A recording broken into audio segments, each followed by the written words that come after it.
Good morning. Today is Tuesday, June 7, 2016. This is the regular meeting of the Los Angeles Board of Police Commissioners. Madam Secretary, please call the roll. Good morning. Let the record reflect Commissioners Johnson, Soboroff, Figueroa Villa, and Saltzman are present, and we have a quorum. Number one on the agenda, consent agenda items. We have no cards on these items. Would any of my fellow commissioners like to pull any of the consent agenda items? Approval of items 1A through 1J. Second. All in favor? Aye. Any opposed? Okay, thank you. Okay, we're now on item number 2, commission comments. Do any of my fellow commissioners have any commission comments this morning? No, sir. I have one comment. I'm happy to announce that on June 21st, we will be having a community meeting of the Los Angeles Police Commission that will be held at Hollenbeck Middle School. The information will be posted online, but again, that will be on June 21st, 2016 at 6:30 p.m. at Hollenbeck Middle School.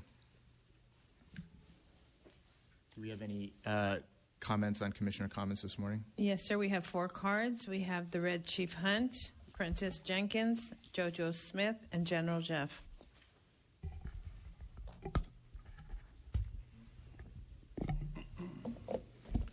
Good morning. Good The morning. Red Chief Hunt on the record. I'd like to welcome all the commissioners. I'm really disgusted with a lot of the commissioners. And let me tell you the reason why. Number one, the choice and decisions that you guys make as commissioners and non-applying for human life. Waukesha, who died in Metropolitan Jail, the case needed to be settled for $3.5 million. She died at the hands of another. Anybody's report and anybody's investigation will tell you she died at hands of another. That's the Metropolitan Police Department. Chief Beck, I called for you to actually arrest everybody that was working that shift and charge them or put them on administrative leave and then find out, charge them with 187s is just as anything else. It's nonsense to keep on wasting the tax people's money and tie it up in court. The police commissioners should be more involved, and this is why I'm calling for Diane Watson and Supervisor Burke to join this commission so we can get some immediate results in what we're doing. And another thing, I'm very disappointed with the chief with the Wayne Spindler thing. Drawing a picture is protected by the First Amendment. Hunt versus the City of Los Angeles tells you that the First Amendment is you can't treat the First Amendment criminally, else you lose the right to due process. It's so shame that we spend so much of the tax people's money on bullshit. I'm filing a 30-page complaint on that issue for Wayne for the right to due process.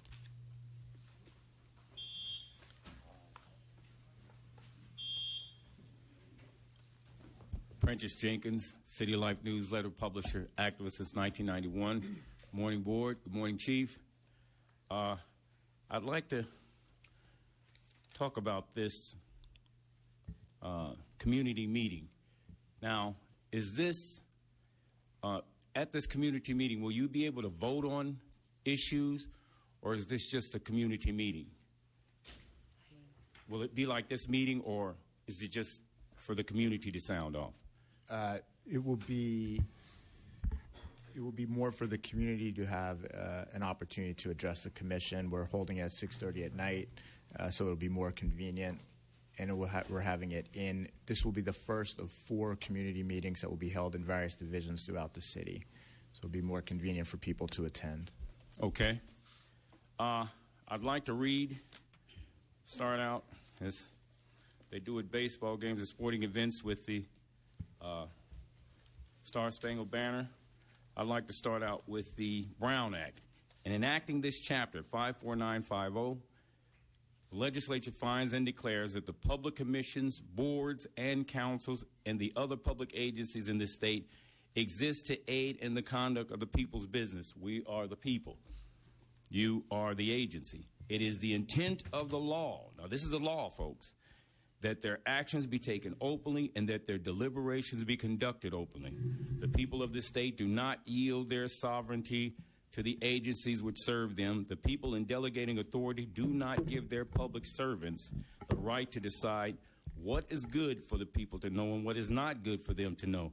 The people insist on remaining informed so that they may retain control over the instruments that they have created.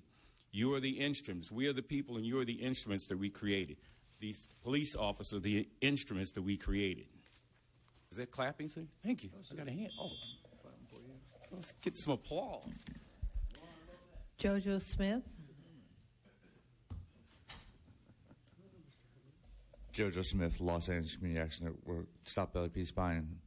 Matt Johnson, why is it you lie on LA Times saying there's been nobody killed in custody when there's been 12 people last year killed in custody? This is a failed body. It is a failed body. For one thing, you're sitting behind the police seal when you're supposed to be sitting behind the city seal. You don't work for the police, you work for us. Stop rubber stamping all their bullshit. General Jeff.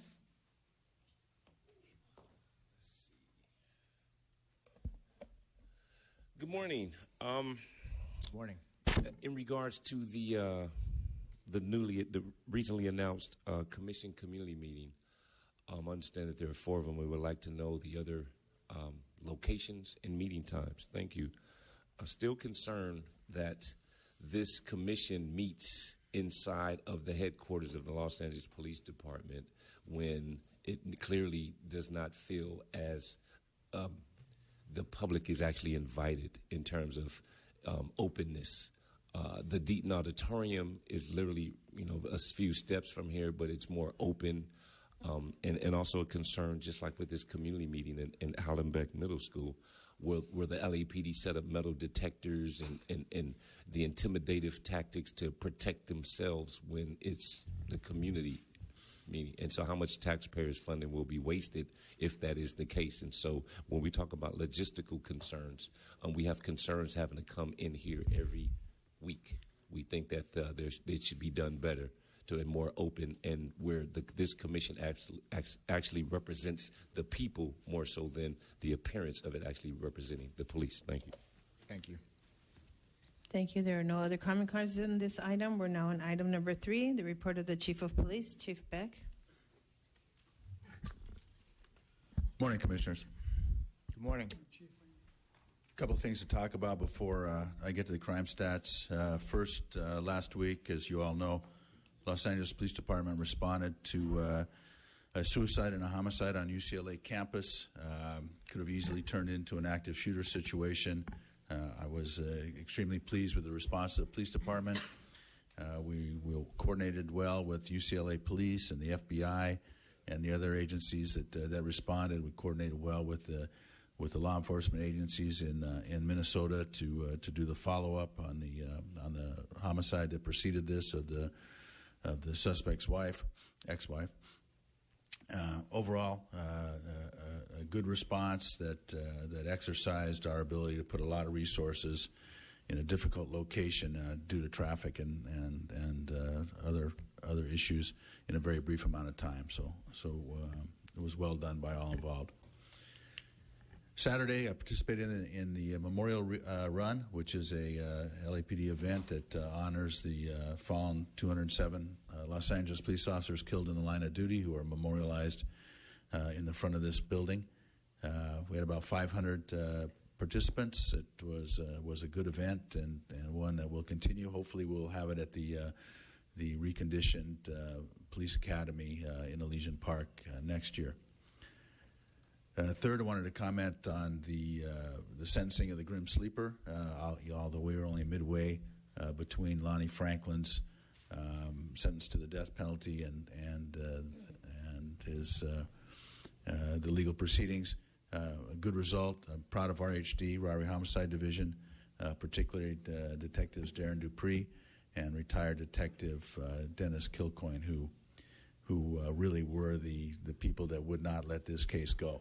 And made the difference. There's a lot of discussion in the media about what made the difference in this case, and there is no doubt in my mind that it is the tenacity of these two detectives and the people that supported them, and then the stalwart prosecution by the district attorney's office that made the difference.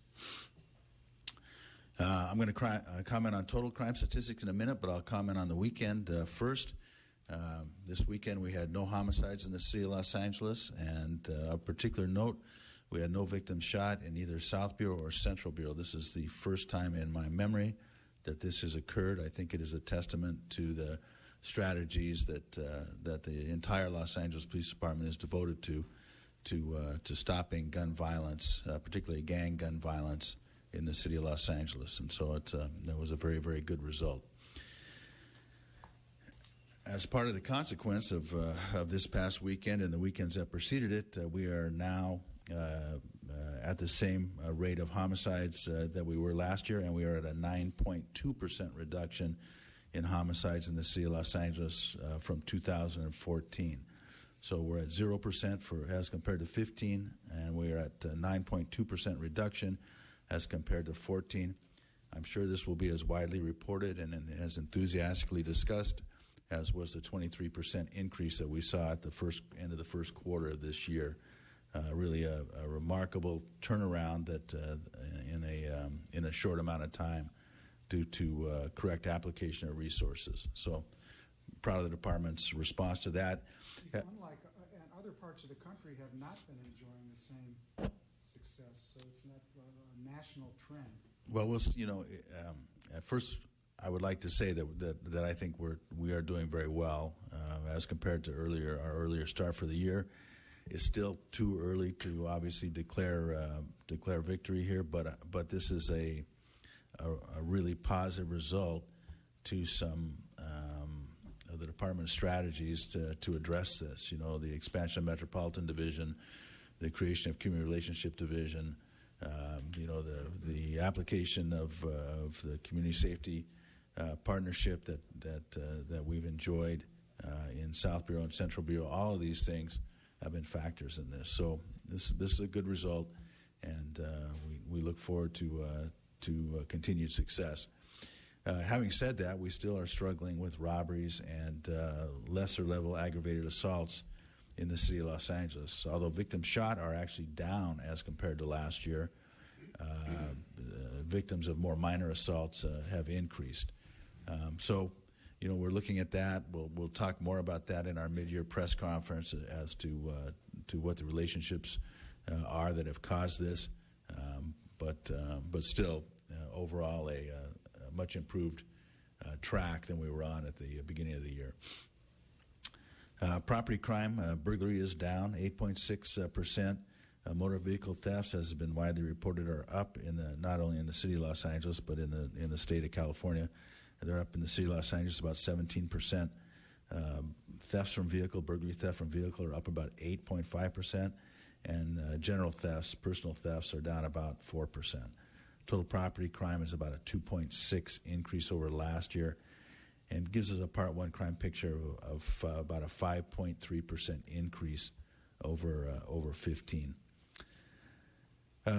Officer-involved shootings are down from our 5-year average and down significantly from last year's high point. Gang-related crime is up overall about 7.1%, but actually gang homicide, which has been a particular focus of the department's strategies, is actually down this year 4.7% and 9% as compared to 2014. And as you will recall, we had some very significant increases earlier in the year, so this is also a good result. Traffic accidents are up about 8% in the city of Los Angeles, partially due to the increased mileage that has been driven by our population. Of concern, fatal traffic accidents are up by about 17 over last year, 93 up about 23 from last year, 93 as compared to 70. Driving under the influence is down overall in the city of Los Angeles, or the arrests and collisions, 6.7%. Hit and runs are up about 4.7%. Motor vehicle versus pedestrians are about even, down slightly, and bicycle involved traffic collisions are down about 16.5%. We have 9,901 sworn personnel on payroll. This is a tough month for us due to changes made in the pension system several years ago. We're going to lose about 120 people to retirement this month, so this figure will not stand, but we're at about 9,901 personnel as of today. Civilian personnel, we're at 2,720, about 400 reserve officers, and 7,861 cadets in our program. And that concludes my remarks. Thank you. I just want to note how significant this reduction in crime is from where we were earlier this year. Chief, on many occasions, I expressed my concern to you privately over the level of violence, the level of homicides that we were seeing in the city, particularly in South LA. To have that turned around in such a short period of time is really a tribute to your leadership and the hard work that the many, many men and women of the LAPD did over the last several months to get their arms around this issue and bring it back under control. And hopefully we can continue this trend so we're actually in the negative by the time the year ends. I know summer's coming up, and that's always a tricky time in our city. Last year, obviously, we had a very violent summer, particularly in August. Hopefully, some of the measures that we've put in place will work against that, and we can see this trend continuing. Well, that's certainly our plan, Commissioner. You know, these are difficult issues to deal with in the context of everything that's going on in society. I think it's a tribute to the men and women of the police department that this is not only their profession, but it's also their passion. Saving lives is what this police department's about, and the need to address the primary cause of death in the city of Los Angeles, which is gang-related crime, gang-related shootings in particular, in South Bureau and Central Bureau is job one for us. Thank you. Any other questions or comments from my fellow commissioners? Do we have any public comment on this matter? Yes, sir. We have 6 cards. We have the Red Chief Hunt, Prentice Jenkins, JoJo Smith, General Jeff, Mr. Herman, and Eddie H.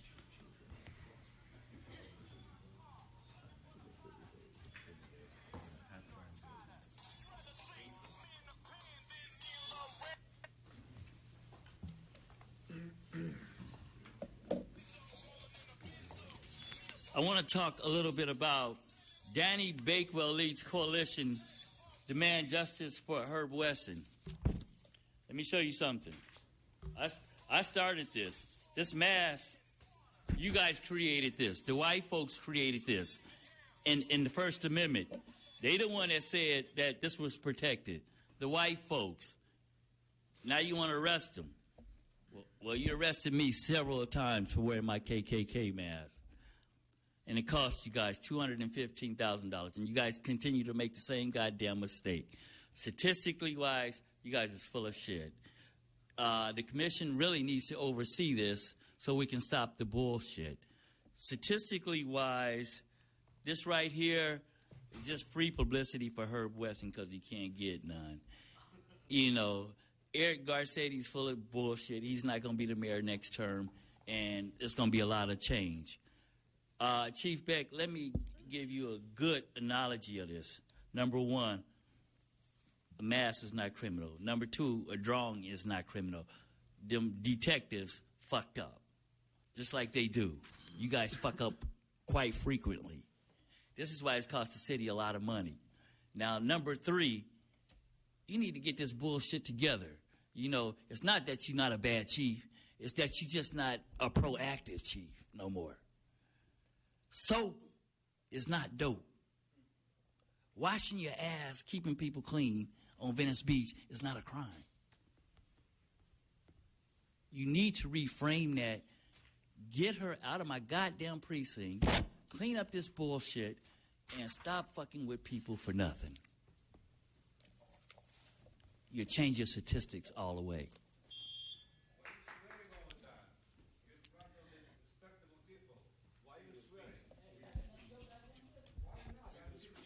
Prentice Jenkins, published the City Life newsletter, activist since 1919. Activist. Sir, you do something about that, guys? Sorry, can you settle down, please? Thank you. Prentice Jenkins, publisher of City Life newsletter, activist since 1991. You can restart Mr. Jenkins' clock. Okay, thank you. Discussing Lonnie Franklin, the grim sleeper. The problem with the LAPD, a man started killing in the 1980s. The problem with the LAPD was when they found the first 10 bodies, they still didn't believe there was a serial killer because black people kill each other all the time, and then they discard bodies all over the place. So there's no serial killer there. Then they found 15 bodies, and the LAPD said there's no serial killer in South Central, right? Because most serial killers are white. I can understand that too. Just no serial killers in South Central. All serial killers are white. Then they found the 20th body, and they said there are no serial killers. These are just killings, gangland killings. Most of these women were not in gangs. Many of them were prostitutes. That remains to be seen. But the reason that man was able to continue to kill is because nobody believed there were actual serial killers in the black community. And the man continued to kill for over 20 years. They did an interview with a 22-year-old young black girl, and she said Lonnie Franklin used to babysit them when she was 9.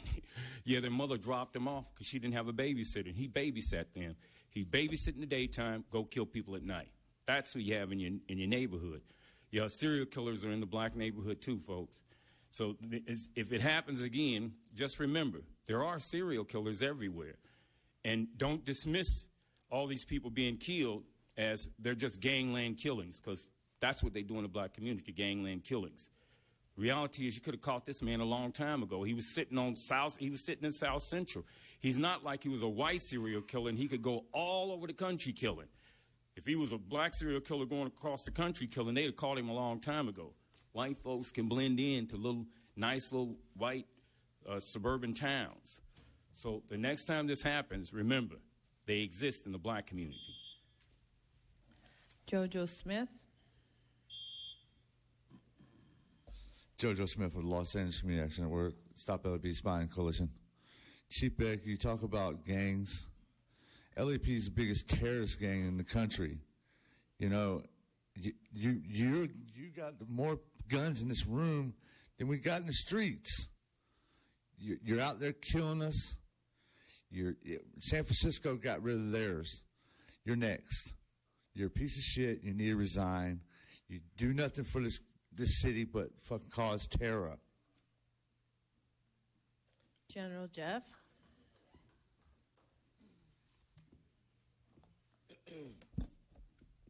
Good morning.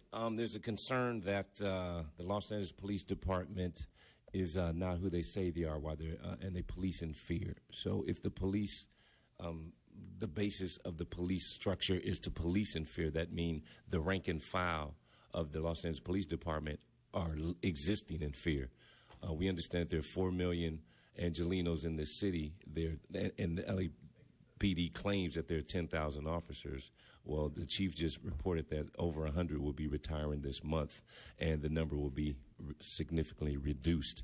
The number is already actually less than 10,000 currently. So it's impossible for less than 10,000 officers to actually have control over a city as large as Los Angeles at 4 million people. So it's unfortunate that Angelinos have to suffer because LAPD has determined a long time ago that they need to intimidate the masses in order to control the masses. And so, for instance, right outside this building right now is surrounded by barricades. What exactly are the barricades for? It's psychological warfare to try to intimidate us, we the people, and it's not necessary. And we're coming in here to speak to you. We're not. There's no threat of violence. There's no rioting type acts going on inside of the Los Angeles Police Department's headquarters. Remove the barricades. It's psychological warfare. It's disrespectful to the citizens of this city who are coming here to share their concerns. Are you going to have barricades around Hollenbeck Middle School as well? What is this? It's just a dog and pony show. You know, we're here as decent Americans, decent Angelinos that are being treated unfairly with intimidative tactics, and we're allowed by this commission, allowed to be subjected to the conditions during the police commission meetings. It's not fair. Please change that. Thank you. Mr. Herman? Mr. Herman?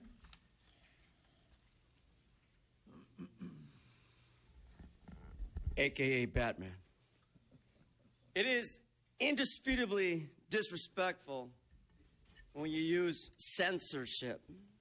It is deeply harmful when you falsely perjury and criminalize a speaker by the name of Wayne Spindler. Mr. Spindler is not the man as you depict him, as I will read out about some of you in your actions of white-collar crime. Hitler's murderous actions left their mark in one way or another on everyone who lived in the later two-thirds of the 20th century. What sort of man could plan and carry out such horrendous, hideous schemes such as yourselves? Are you afraid of tolerating criticism?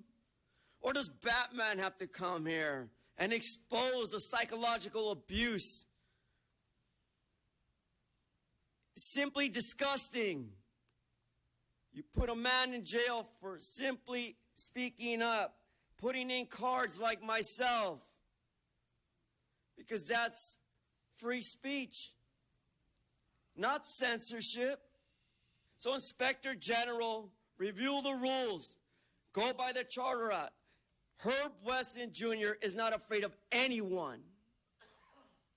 He lied, and he lied, simply to put an activist behind jail, get him out of a job, institutionalize him for a year, and he can come back as Batman or Robin to kick some ass, to help people get homes, help people stop Mr. Sobroff and his developer assholes from ripping us off and putting us back in the street.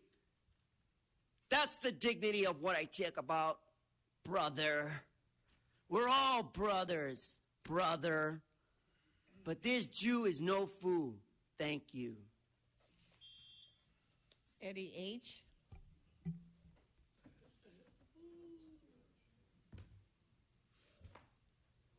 Eddie H., Los Angeles Community Action Network, LA Can.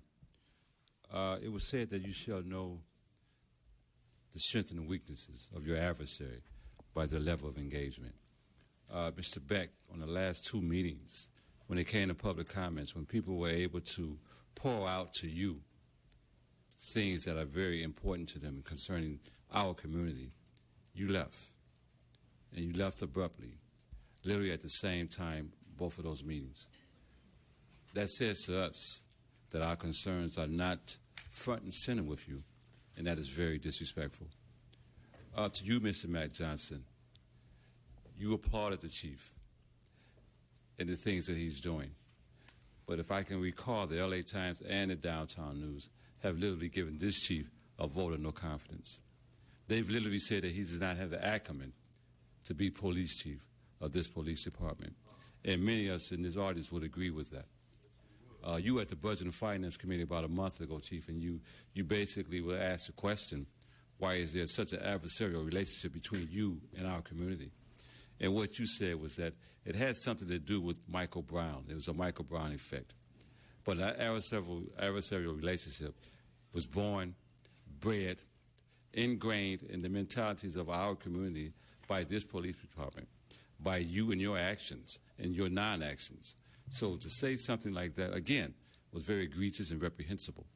And I say to you today, Chief, that if you don't stand up, which it seems like time is already run out on you standing up, that we are calling for your resignation because you've exhibited, and you've exhibited time and time again, not the proper wherewithal to run this department as it should be ran. And we're saying no more, no more, no more. We have no other comment cards on this item. And please let the record reflect Commissioner Kim is now present. We're now on item number 4, consent agenda items. Regular agenda items. Regular agenda items. We have comment cards on all items, sir. I'd like to hear a report on item 4A. 4A, Inspector General's report dated May 24th, 2016, relative to the investigation of the Los Angeles Police Department Metropolitan Detention Center inmate inspections and safety checks. Thank you, Commissioners. Coming up to the table from my office are Assistant Inspector General Jim Willis and Special Investigator Jonathan Oda, who are the principal investigators for this report. Excuse me, there's talking in the audience. We're in the middle of a report.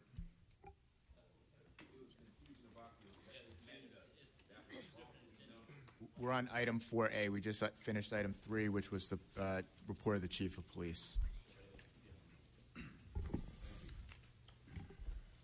Good morning. Good morning.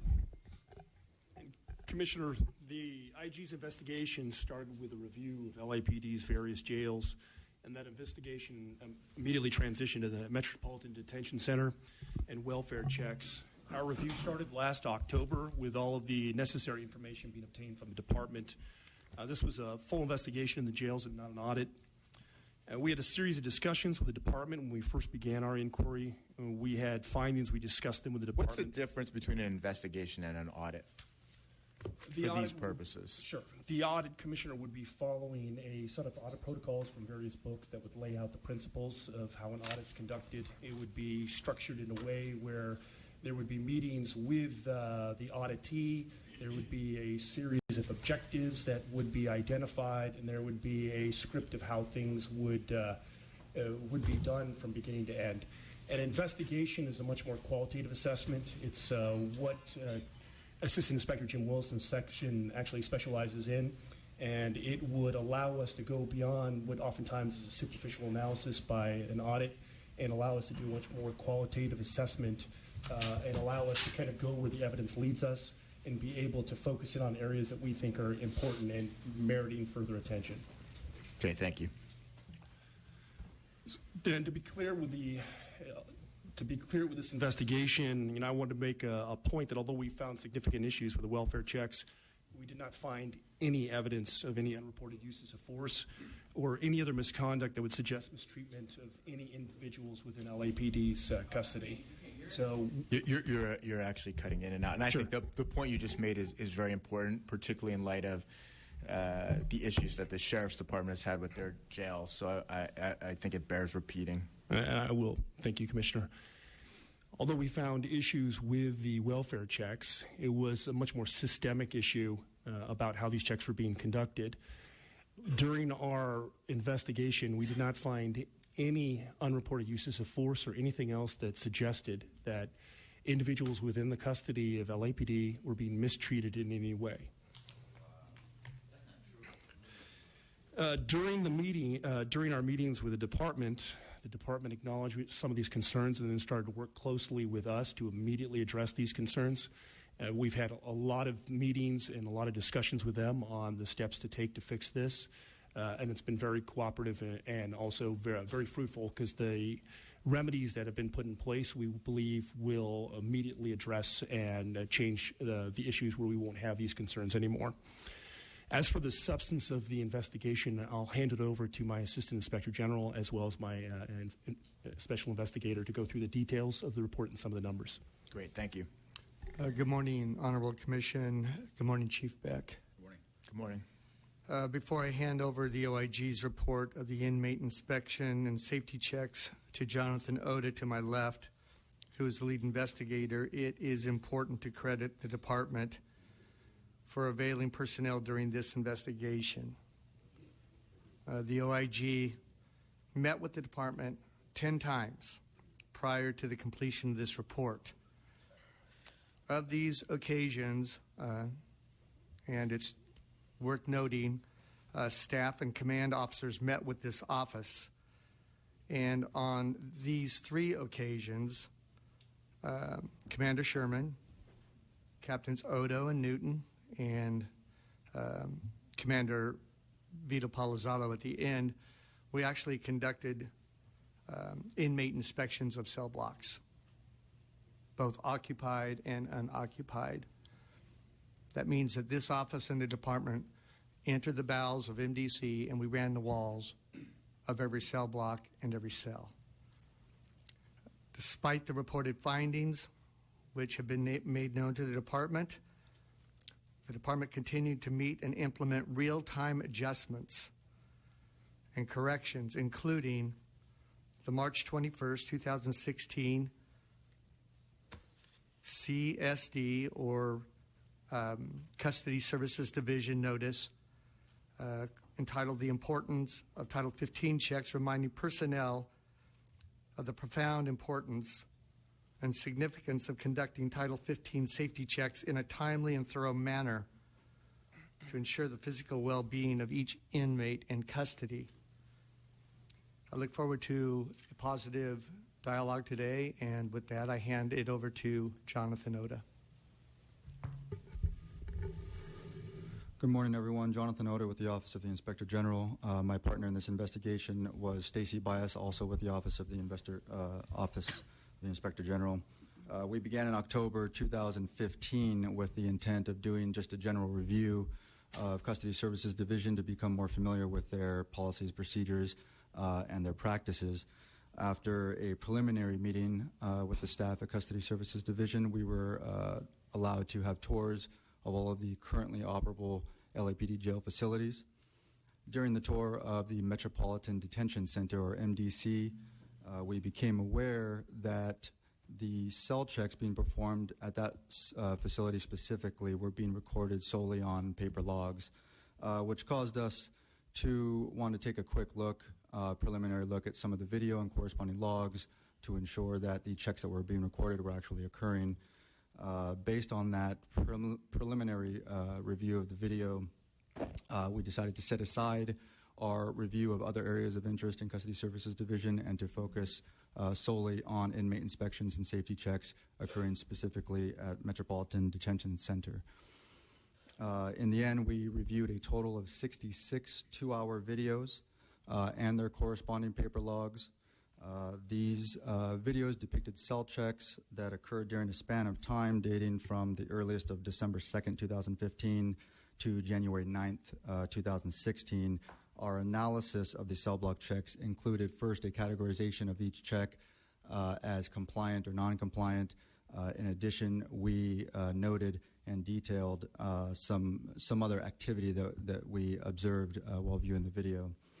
The standard that was used to judge the checks, the compliance of these cell checks, was imposed primarily based on the language of the Jail Operations Manual, as well as several conversations, as Jim alluded to, that we had with MDC and Custody Services Division as to the expectations involved in a proper cell check. Of course, we also used Title 15 as a guide for our standard and the analysis. Title 15, however, is a little vague in the language. It generally requires only an hourly random check. It then goes on to require that the entity controlling the facility, in this case the department, develop its own set of policies and procedures for the inmate checks. The Jail Operations Manual, which is the department's policy, and Section 1/150 for inmate inspections, requires that for each cell check that detention personnel shall walk to each cell to perform a direct visual observation of each inmate in each cell, whether empty or not, at 30-minute intervals. It goes on. Yes, sir. Question. So in the facility, how many cells are in the facility? There are 4 main pods. Okay. Each of those pods has 4 blocks. Some of those blocks are general housing blocks, so it's open dormitory style with bed bunks, 2 levels. Some of the blocks have individual cells for double or single occupancy, also 2 levels. So if one evening I'm sitting there and I know there's seven inmates in the facility, are you saying that and there are, I don't know, how many different cells are there, 100? If I could answer that, please. My name is... You know where I'm going. Does that mean that we have to, every half hour, go to 100 cells, 93 of which are empty, and do the same? And the second thing is, do we wake up the inmate every half hour while we're inspecting? Divisional procedure does indicate that we have to go to every empty cell. So to answer your first question is yes. To your second question, do we wake them up at night? No, we do not. We do have to have a conversation, have to have contact with the inmates at feeding time to ensure that they are okay. But during our hourly checks, in the sleep hours, we do not wake up the inmates to verify their health and welfare. We use other methods. Commissioner, with respect to checking on the empty cells, I believe the Inspector General's report indicates that there was at least one occasion where a cell that was thought to be empty, in fact, was not empty, and that continued for some time, which suggests to me the value of looking at the empty cells.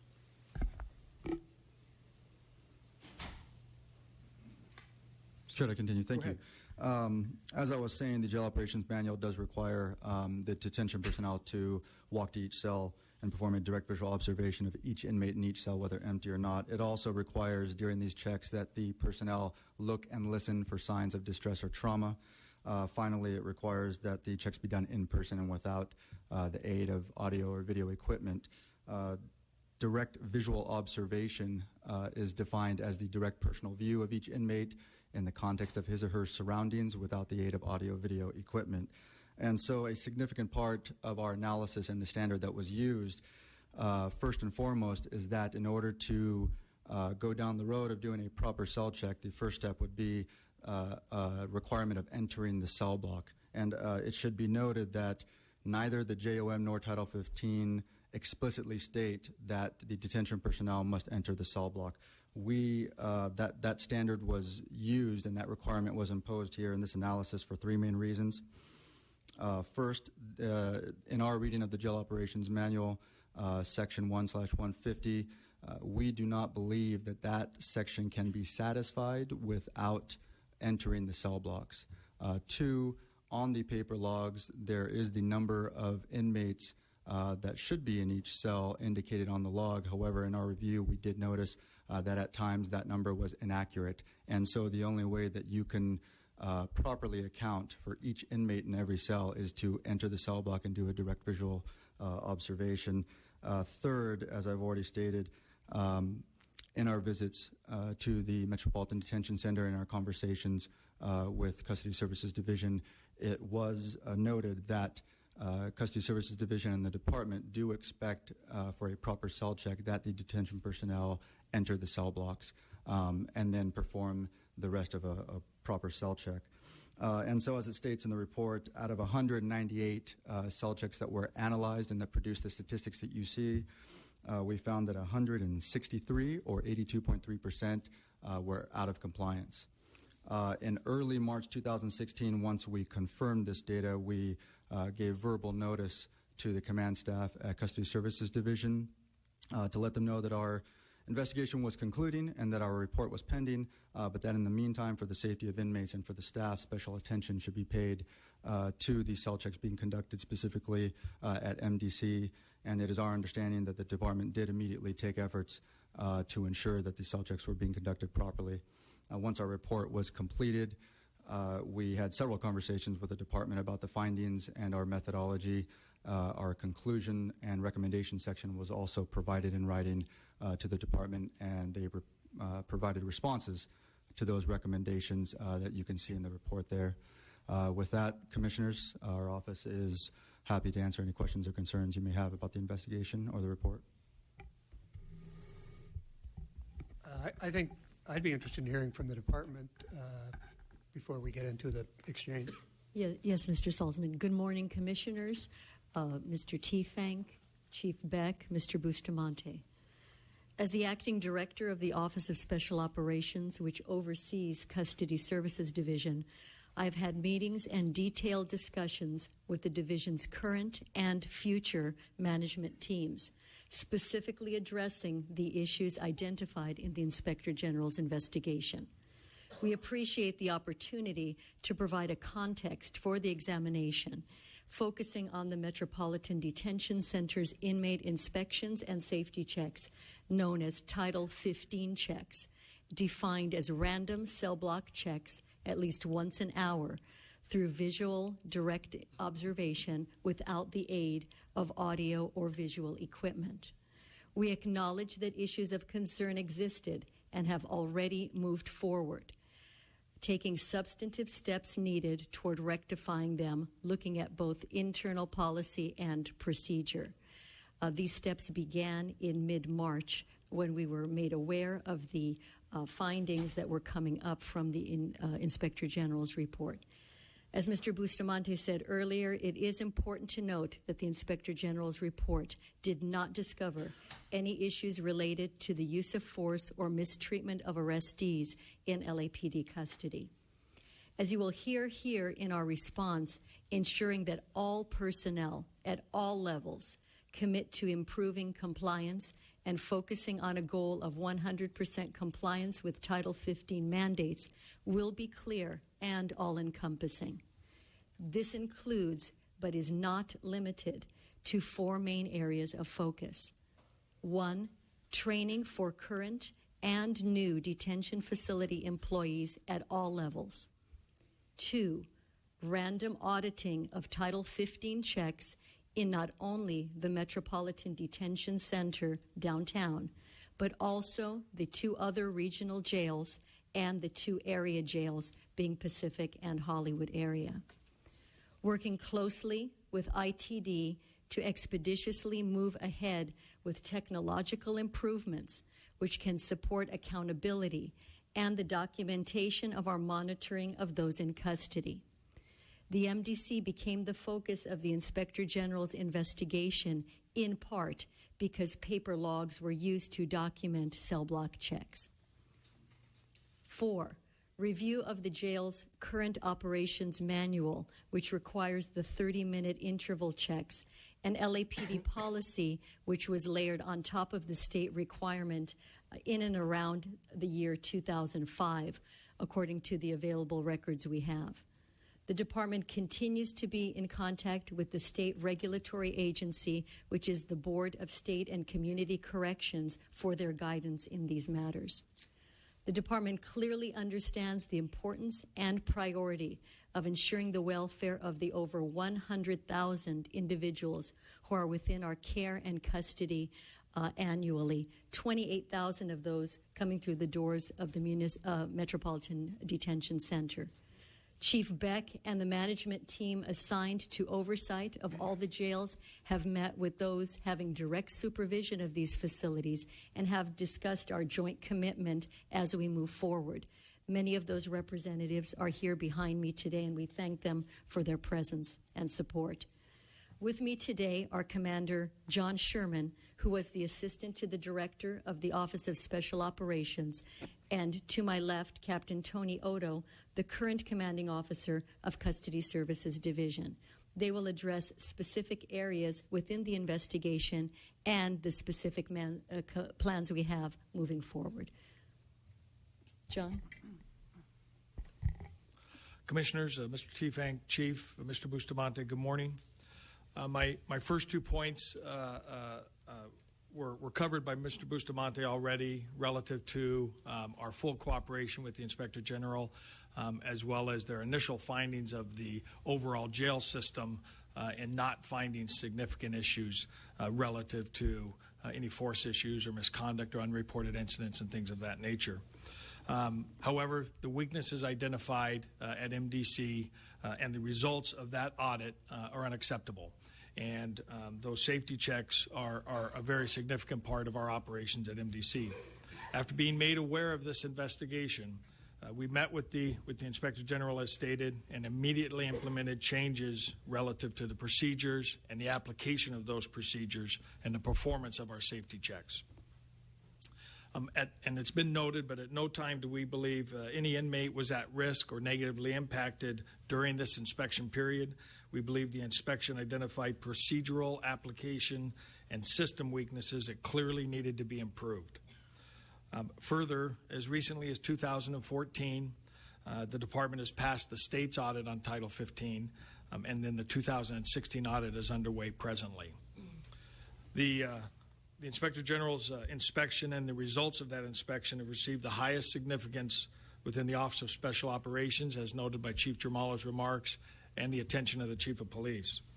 The significance is evidenced by not only Captain Odo's appearance today and his remarks to you, as well as the lieutenants assigned to Custody Services Division, and sitting behind us are the most senior principal detention officers, which is the highest classification of civilian detention officers in the department, and those are the people that are boots on the ground running the jail and our jail system in all the facilities, not just MDC. In an effort to provide the Police Commission some clarification and some context, Captain Odo will give an overview of our jail operations as it relates to safety checks and the Title 15 checks. He will also touch on what areas we have changed to ensure our inspections are at full 100% compliance. Great. Good morning. Title 15 defines safety checks as a direct visual observation performed at random intervals to provide for the health and welfare of inmates. These checks are to occur at least hourly. Divisional procedure is to conduct inmate inspections or safety checks of every inmate in every cell, whether empty or not, at 30-minute intervals. The inspection shall be recorded using the exact time of observation, and detention personnel shall look and listen for obvious signs of distress or trauma. 2 safety checks per hour has been the procedure at least since 2005. In 2011, our state regulatory agency, the Bureau of State and Community Corrections, advised that we had to enter the dormitory cells at the newly opened Metropolitan Detention Center to be in compliance with Title 15 safety checks. It's important to note that prior to 2011, the state did not require the command to enter dormitory cells for safety checks.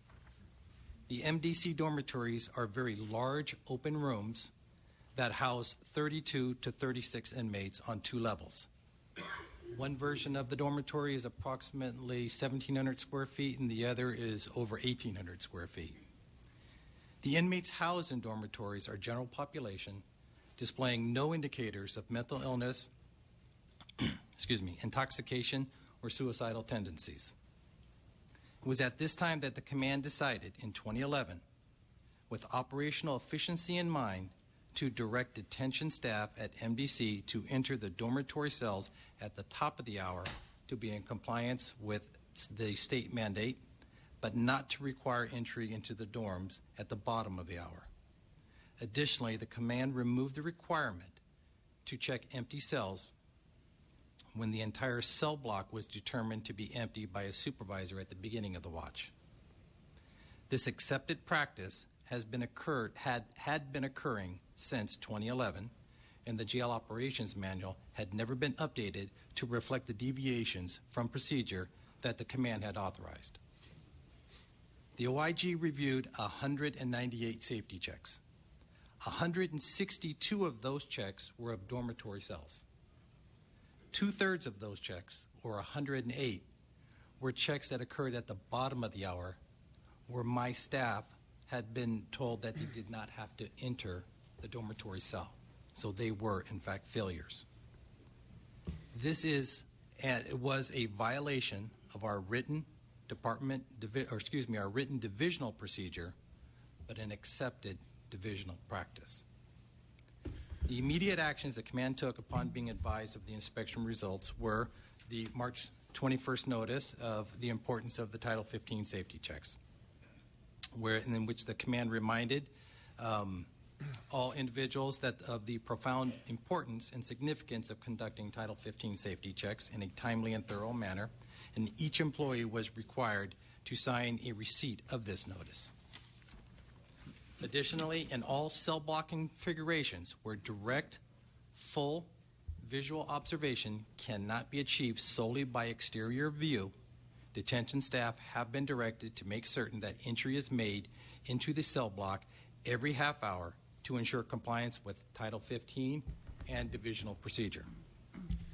A divisional notice clarifying how to conduct Title 15 checks is near completion. We are in the process of examining best practices in local Type 1 facilities throughout Southern California, and once this research is complete, a jail operations manual amendment will be drafted. I've instructed detention staff to enter and check empty cell blocks within active pods. If an entire pod is empty of inmates and not staffed, the entrance to that pod is closed and locked after a supervisor verifies that it is empty. We are working on an additional notice to address this topic in the jail operations manual. In terms of audits, my watch commanders have been directed to conduct random samplings of Title 15 compliance inspections at least twice per watch per shift. The types of inspections that can be completed are a video review, electronic cell check system review, and in-person monitoring. These inspections are to be documented in the watch commander's daily report. The watch commander daily report is currently being redesigned to specifically address Title 15 inspections. My office will be tracking these inspections and conducting random reviews of watch commander inspections. My office is also conducting monthly video inspections to observe the quality and timeliness of Title 15 safety checks. And these inspections are in addition to the daily watch commander inspections. In terms of technology, an electronic cell check system has been implemented at the MDC for single and double occupancy cells. It's important to note that the dormitory cells do not have an electronic cell check system, and it was never factored into the building during its construction. A modern electronic cell check system has been identified, and the pilot program contract has been submitted for approval. Once the contract is approved, it will take approximately 6 to 8 weeks to start the pilot program. The department is working with ITD and ITA and is in the process of purchasing a Wi-Fi system for the MDC, which will allow for the installation and use of the most current technology available. In terms of training, I met with all of my PDOs on April 28th, not only to discuss the importance of Title 15 checks, but to reemphasize the critical role that they play in the success of ensuring that our checks are proper and thorough. Revisions to the Detention Officer Recruit Training Academy curriculum is underway to include an expanded emphasis on Title 15 checks, and we have a academy class that we feel that we're going to be able to start in August of this year. Title 15 regulation training for in-service personnel is being scheduled for the next training cycle of the Standards in Training for Corrections, which begins in May. And lastly, I've instituted reoccurring biannual supervisory training, which began in March of this year. This training will have a consistent topic of Title 15 safety checks, and the entire supervisory command will have gone through this initial block of training by the end of this week. Thank you. In summary, and moving forward, for your awareness, we've made immediate changes at the recommendation of the Inspector General that were just described relative to the empty cells and the bottom of the hour checks, which has significantly changed the percentage. We've enhanced our training plan. We've enhanced supervisory oversight of this function. We've enhanced the audits and the controls and the checks and balances that are in place. We're making technology enhancements where available and continuing to move forward in the technology area. We're going to review the detailed findings from the Inspector General to see if there are any administrative steps that need to be taken relative to individual employees when we get that from the Inspector General. And the Chief of Police has directed that Internal Audits and Inspection Division conduct an audit of the safety checks as part of their 2016 audit plan. In the Department's 90-day report back to the Commission, we will have further updates and progress relative to the 4 points Chief Jermala addressed: training, auditing, technology, and procedural review. as well as the results of the administrative review. If you have any questions for the department, we'll try to answer them for you. Thank you. I think we all have some questions. Do you want to start, Commissioner Kim? Thanks. Sure. Well, as evidenced by the department's seriousness of the department's response, my initial comments, I don't think will come as any surprise. They've already been emphasized by the department. I trust that there is no individual misconduct among officers, and I don't think that is the issue, but the failure to conduct proper welfare checks is a form of institutional misconduct, which is acknowledged by the department. And so we're most concerned about the opportunity for inmates to hurt themselves or each other. We've experienced tragic in-custody deaths, and whether or not factually correct, there will be an association between these failures in the monitoring of those who are detained and injuries or deaths that occur to inmates. And then, of course, separate but related is the danger of officers being injured. I am very pleased with the work of the Inspector General's office. I think that their investigation highlights their important role to identify these kinds of issues, and I very much appreciate the efforts of the department to correct those issues, and then and all of the work that you've done to advance towards goals that fulfill the proper practice of the policies that are in place. So with respect to my more specific questions, then the Inspector General's office earlier had recommended in-person checks within an hour, every hour. So that Title 15, the requirements of Title 15 from the Inspector General's perspective could not be fulfilled without entering the cell block. And I want to understand from the department whether or not there's agreement on that. So that's one question. And then also the other question was, is there any sense of how long this divisional practice had been taking place, the divisional practice of not fulfilling the requirements under Title 15?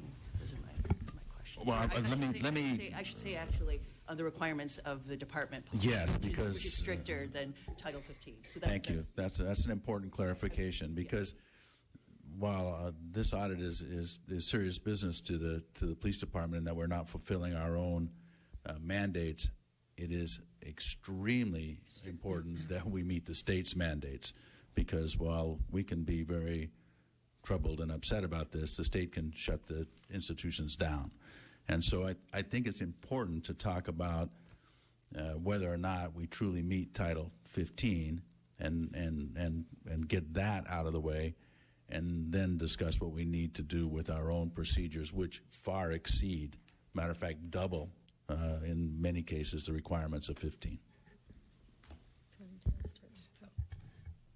To your first question, ma'am, do I agree with, do we have to enter the dormitory cells? I do. It is very important to note that we did complete and pass all state mandates. The state does not mandate that we check empty cells. And Title 15 is the state mandate. Yes, sir. Let's be clear about this, because a lot of discussion has occurred about not meeting Title 15, and we agree that we have not met our own requirements, and we will fix that. We will fix that, but Title 15 is another matter. Yes, sir. We are in compliance with the state of California Title 15. Divisional written procedure. I just want to be clear, though. Does the IG agree with that we are in compliance with Title 15? We had some concerns with both the Title 15 and the bottom, the JOM, the 30-minute interval. But it is correct that the bulk of the failing or the bulk of the issues involved empty cells, which seems to be something that could be easily remedied by sealing the door, as we've discussed with the department. And that was the overwhelming bulk of the issues that we found. The other issues involved mostly the open dormitory style housing, and it was a mix. Most of them, it was accurate that most of them were the bottom of the hour check, the JOM, but there were some that involved the top of the hour. But to be clear, this is an administrative, at least as far as our investigation had determined, it was an administrative issue, that I think as the department has shown and as we've identified is very easy to remedy, and they've gone above and beyond to try to bring this to a conclusion. And I'd like to note the state has not found us out of compliance. Otherwise, our jails would not be allowed to continue to function or remain open. As Chief Beck stated, the policy and procedure that the department created, and I stated in my opening remarks, was a layer on top of the Title 15 requirements, is where we've had the aberration, which has caused the concerns that bring us here today. Right.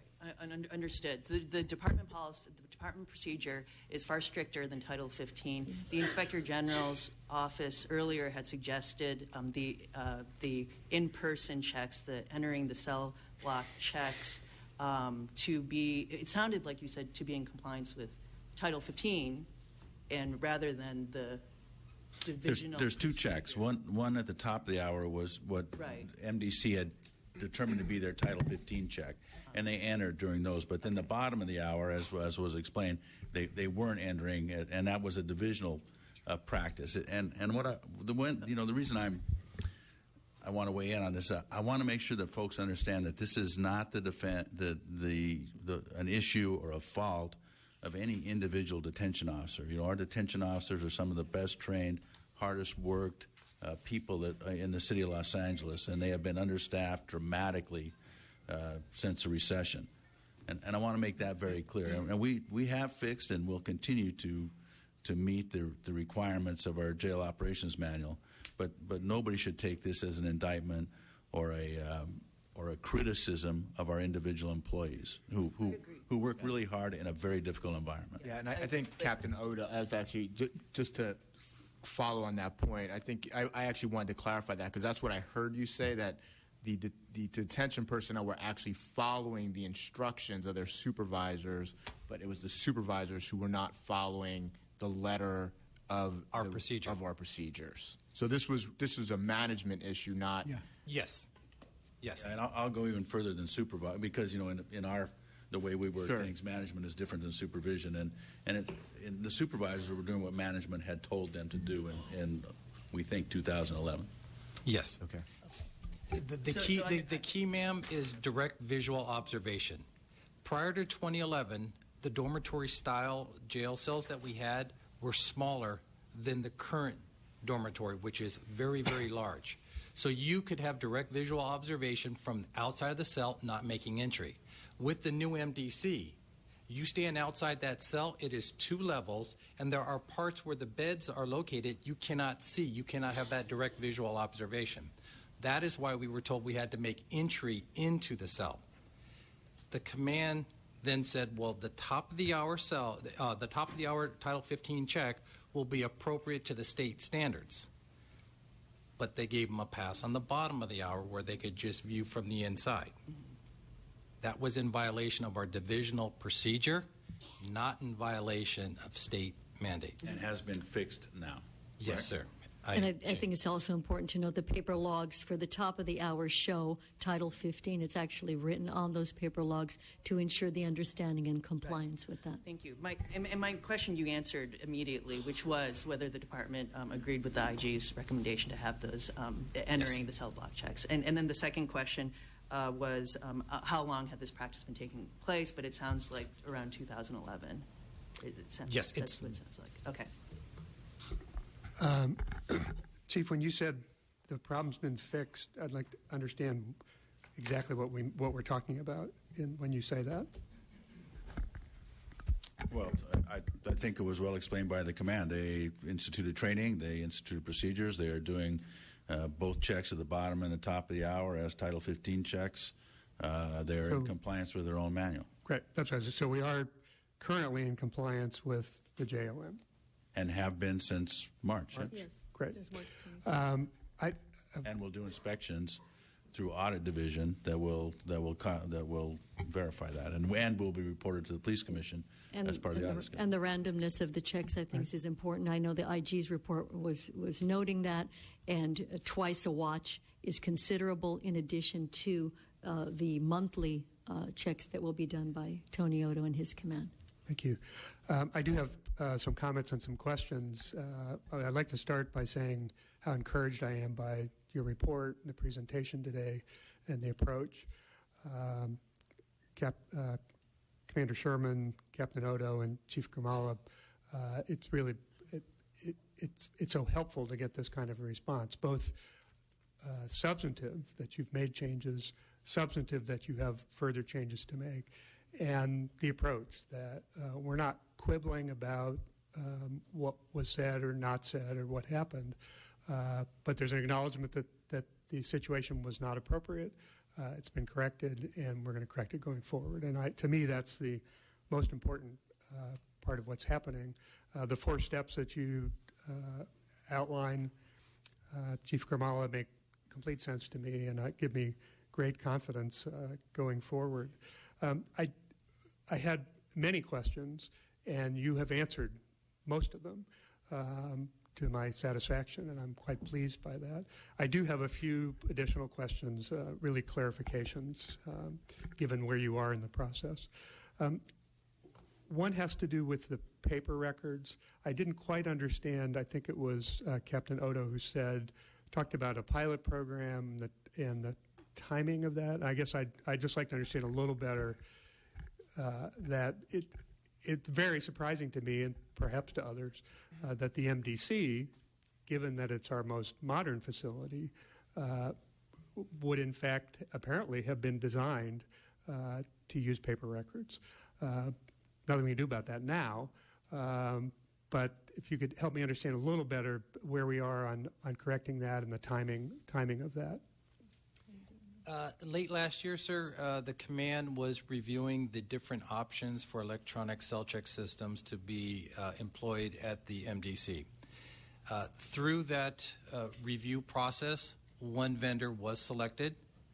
Then we were going through the process of preparing a contract to update the MDC.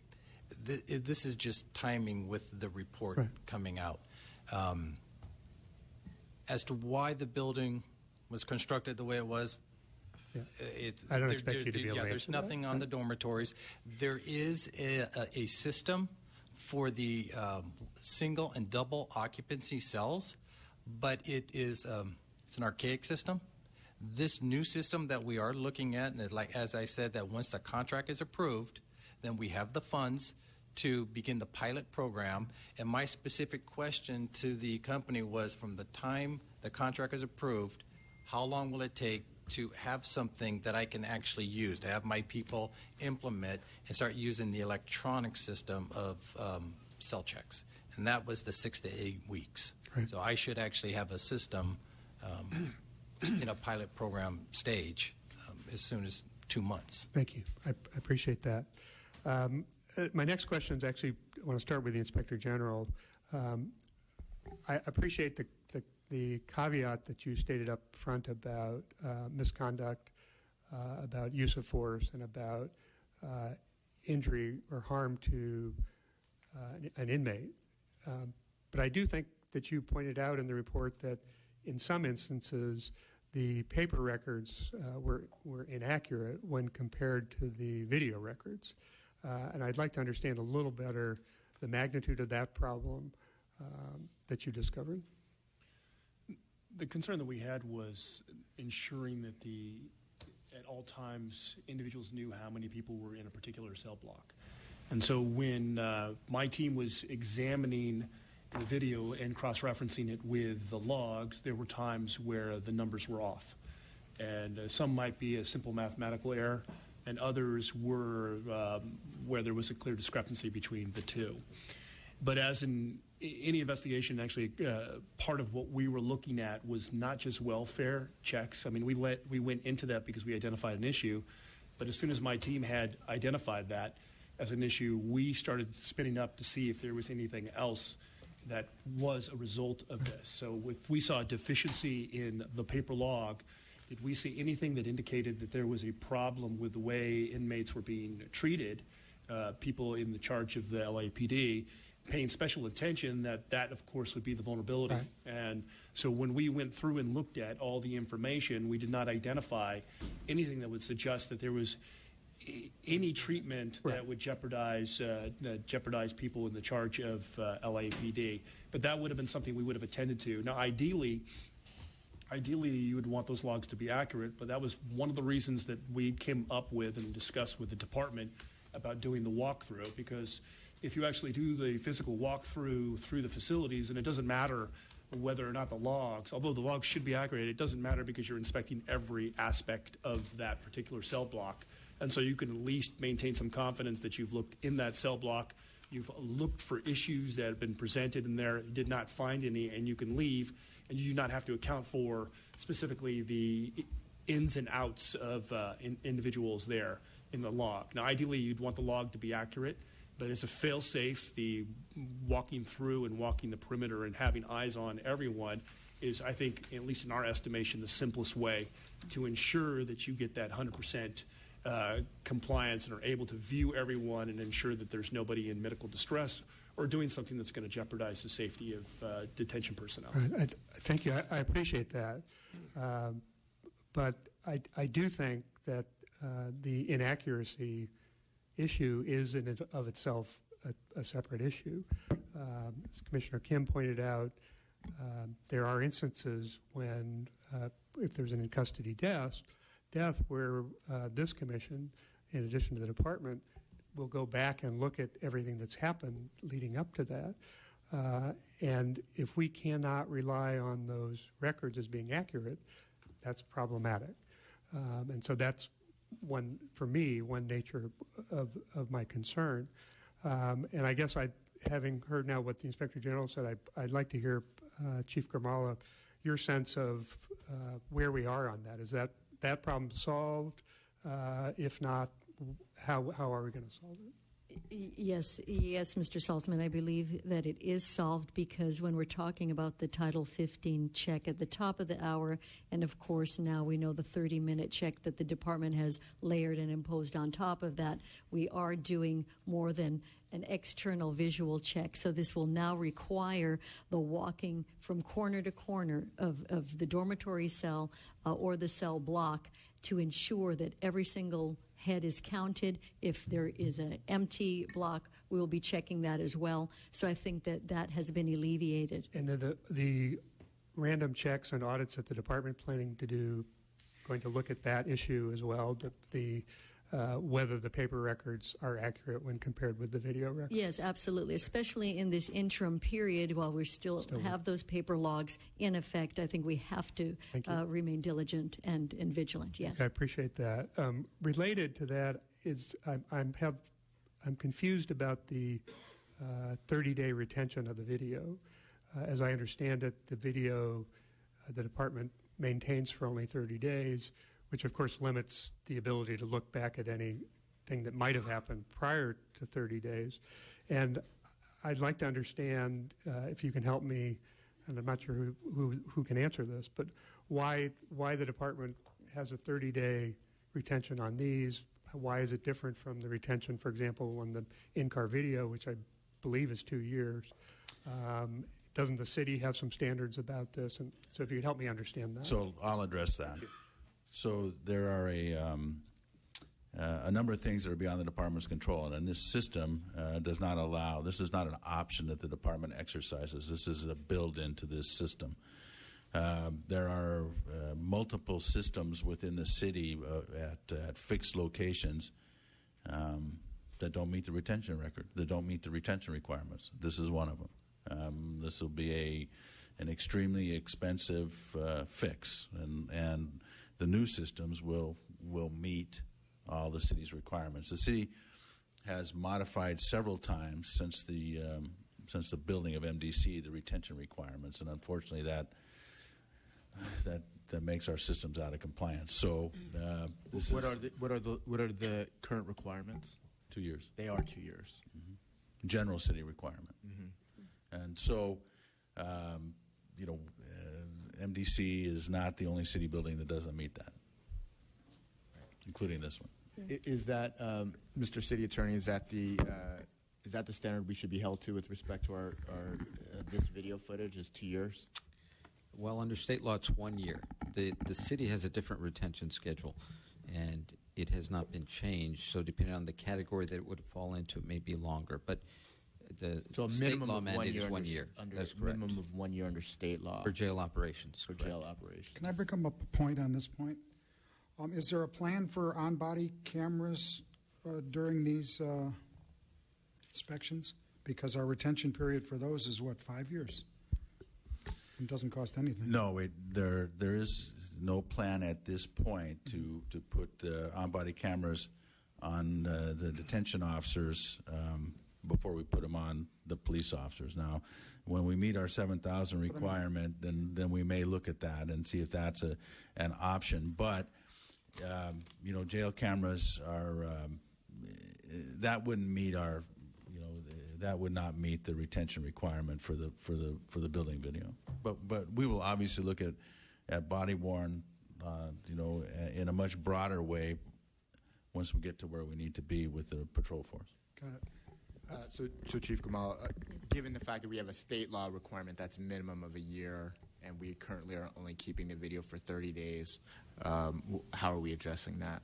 I think by continuing with the random audits, by continuing with ensuring that every level of the supervisory and management team is holding each and every employee accountable, and we've gone through that process and the training piece, we are trying to supplement the fact that we do not have the ability to retain that, which, as Chief Beck said, is out of our control. If issues come up after that 30-day period, we will conduct investigations as needed. But beyond that, how are we going to get to legal compliance? By continuing our budget request, which has been denied, to fix this. Okay. What's the estimated cost? I can't give you If you that have right now. comments or questions, please submit a card if you have comments or questions, and you'll have your opportunity. Commissioner, I don't recall that right now because it is not just the jail, and it's not just this jail. It is a bigger issue. So, I can get Ms. Goodrich to do a report back on this if the commission wants to delve into this. But we should look into it. Do we have a policy in place when an issue has been identified, whether it's a use of force or an in-custody death, to make sure that we're retaining all relevant footage with respect to that for a longer period of time? Yes, we do. And as a matter of fact, this commission often sees the product of that. Thank you. I just have one last question, which I think is for Captain Odo. You had talked about the training, and I got a little confused when you talked about, you referred to the next cycle beginning in May, and so I'm confused. I guess it would help me if you could tell me roughly how many people we're talking about for the in-service training, and what the timing of that piece of it is, when we expect to have the current detention officers and police officers in the facility trained with the new training. There are approximately 440 employees assigned to Custody Services Division. The standards in training for corrections is the training that all correction officers have to go through, which is 24 hours a year. That is on the fiscal year cycle, and as we're beginning in July, I've instructed my training cadre to incorporate Title 15 safety checks as one of the cornerstones of the reoccurring themes of the importance, what they are. We clearly did not have the emphasis that was needed for these checks by the evidence by the bottom of the hour. So when would you expect that the full... That is ongoing. Okay. We have to have, everyone has to receive that training. So within a year anyway. Yes. And it's ongoing every single month. Okay. And then I'm going to be doing the notices, then to then send that out to the command. They'll sign those receipts, and then we'll update the manual. And it's obviously right now it's a constant discussion. Right. We're going to roll calls. We're making it very important. My office allowed certain behavior to occur, so it's going to take some time to change that, right? And to stress the importance of recognizing what we've done and that this was our divisional procedure that we need to follow. and explain why that change has occurred right now. Thank you. Chief, I just have a quick question. Going back to the video it's kept 30 days. Yes. Is somebody viewing the video before 30 days? We do random checks of the video, but we're not looking at every minute of that footage. I have one quick one also, and I think you just covered it, and that is that the jail operations manual was created in 2012? No, sir. That's Long been before? around for a while. The earliest version that I could find was 2005. Last updated? 2012. Okay, so to my point that my question was, and I think you answered it, is there a need for a 2016 or 2017 JOM, and are you going to do that? Because doing that in conjunction with training or before training is important. I can answer that. Yeah, Mr. Soboroff, it's currently in process, Good. and it will also go through an additional review with our Policy and Procedure Division as well, Very good. which had not happened in the past. Good. And I assume the IG has an opportunity to weigh in on those changes to policy and procedures. Could I make one clarification, please?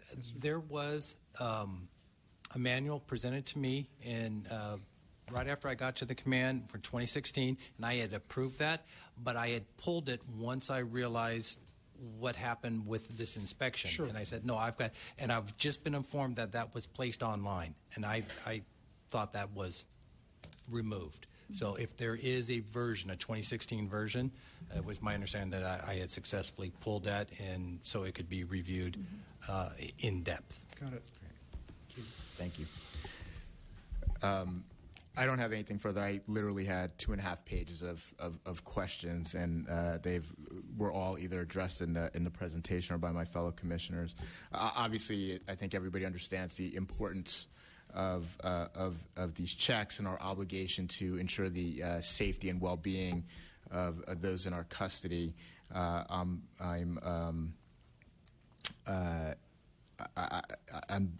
gladdened by the seriousness with which you're taking this, and the fact that the change is already well in place to address the issue, and we look forward to seeing an audit which is going to show much different results. Any final comments by my fellow commissioners? Okay, do we have any comments on this? Yes, sir. We have 8 comment cards. Okay, please We call have them. Prentice Jenkins, the Red Chief Hunt, General Jeff, Mr. Herman.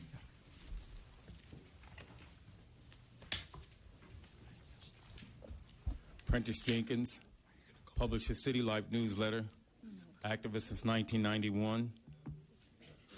I heard, what's going on?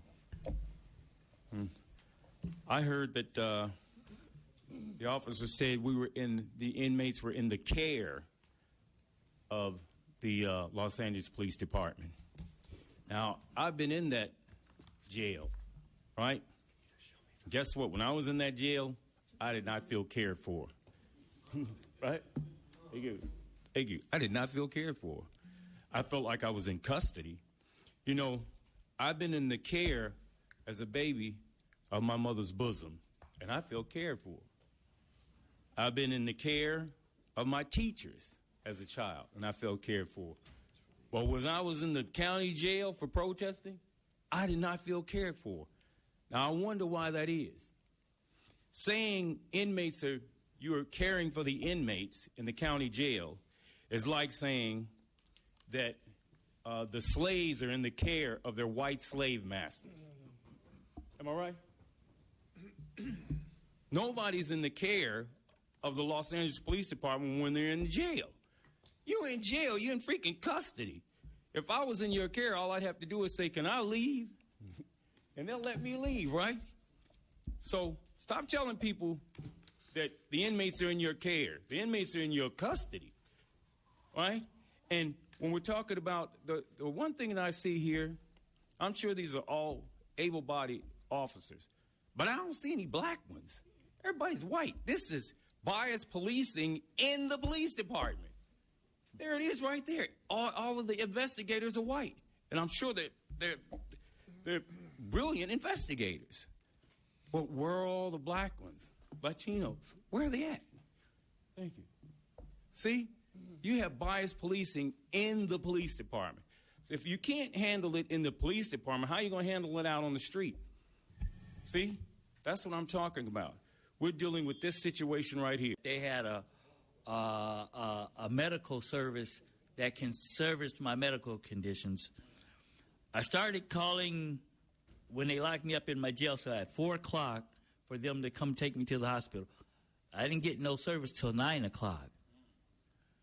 I know personally what the problem is. It doesn't lie with the detention because they're not mental health providers. They're not doctors. And you guys touched on everything but what the real problem is. They don't have any mental health providers over there, and they don't even have any real doctors over there. They have practitioners. Why would it take them, the first thing they do when they always arrest me is take me to the hospital.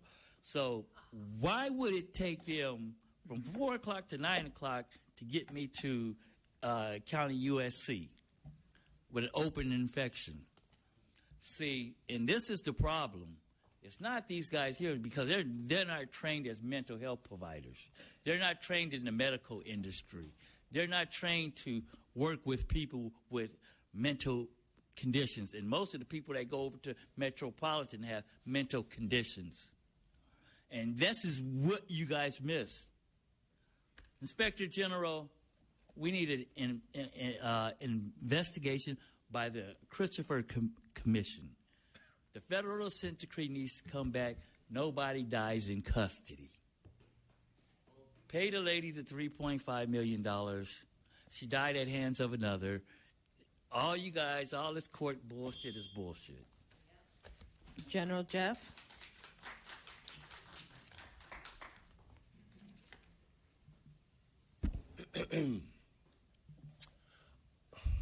Good morning. I noticed that this is a report from the Inspector General's office. We have a team from the IG's office. We also have a team from the Los Angeles Police Department.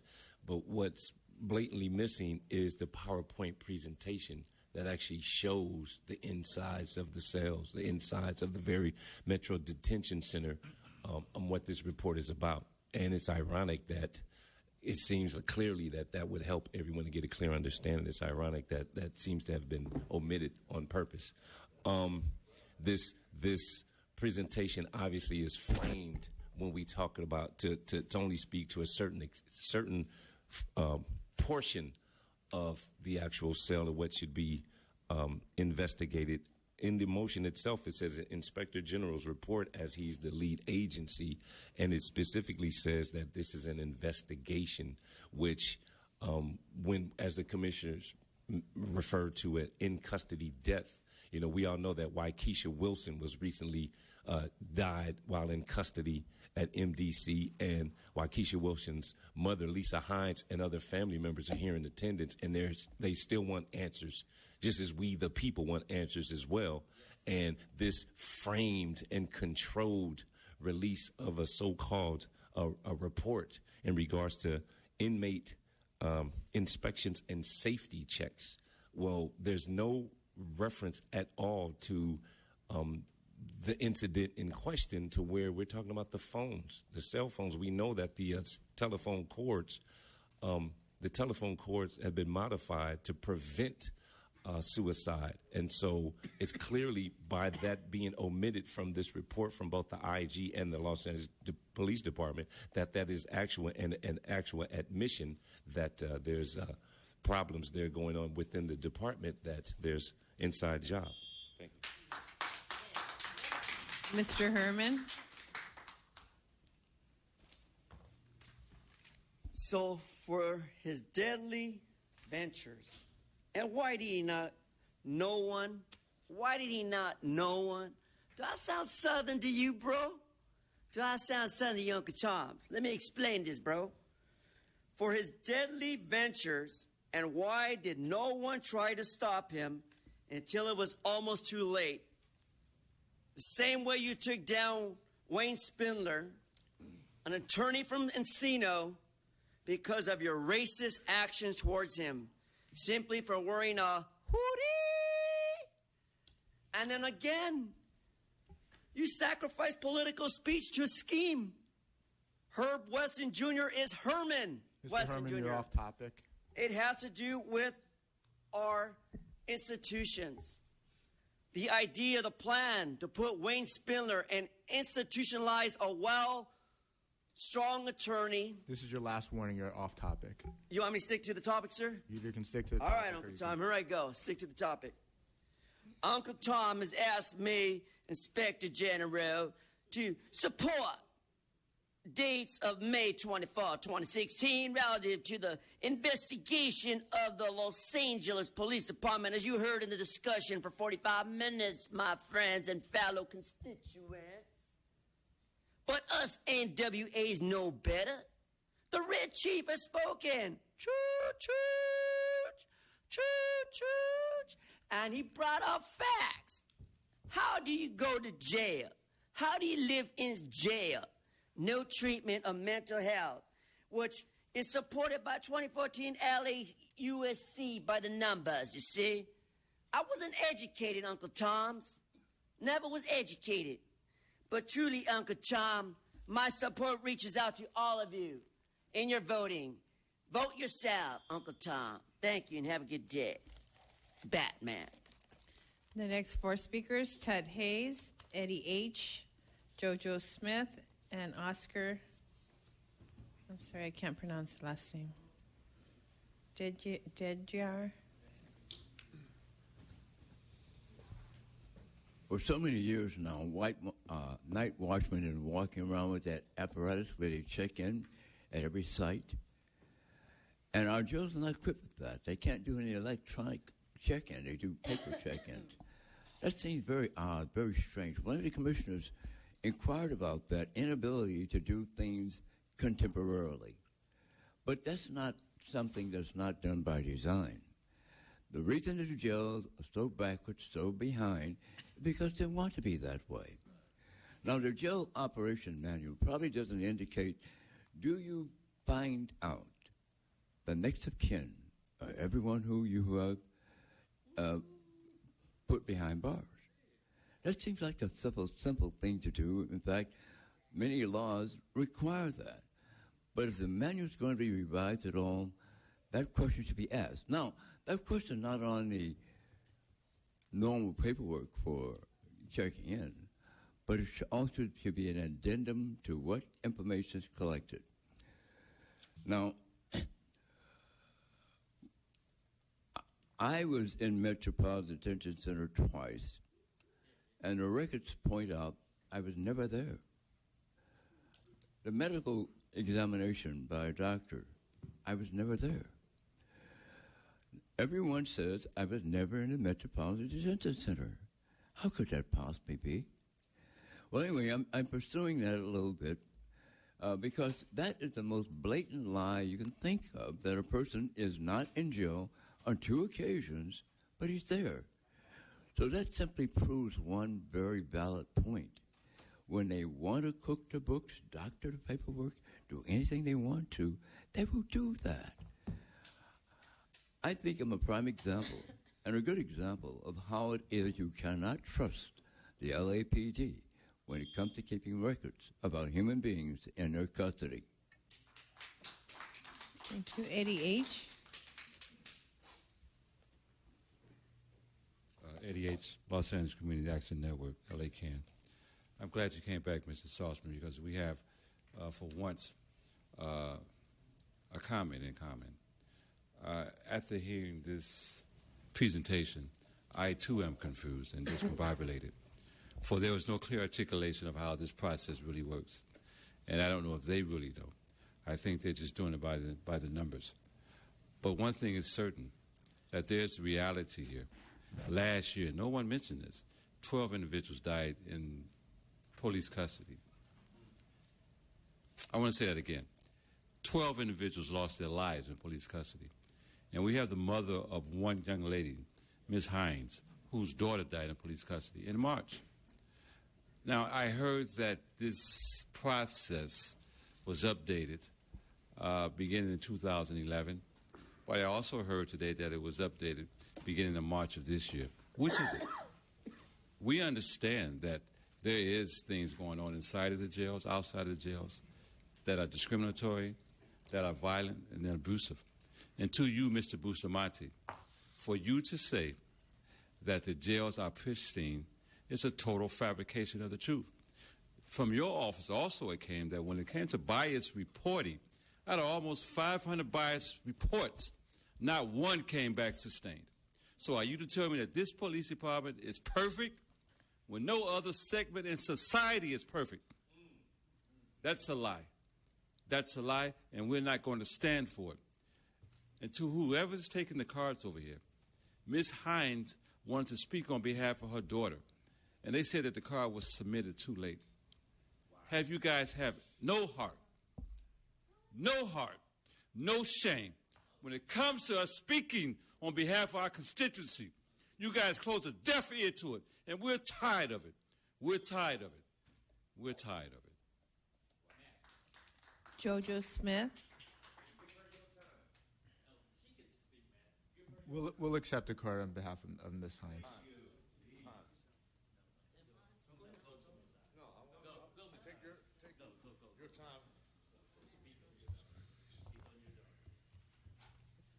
Good morning. My name is Lisa Hines. I'm the mother of Waukesha Wilson.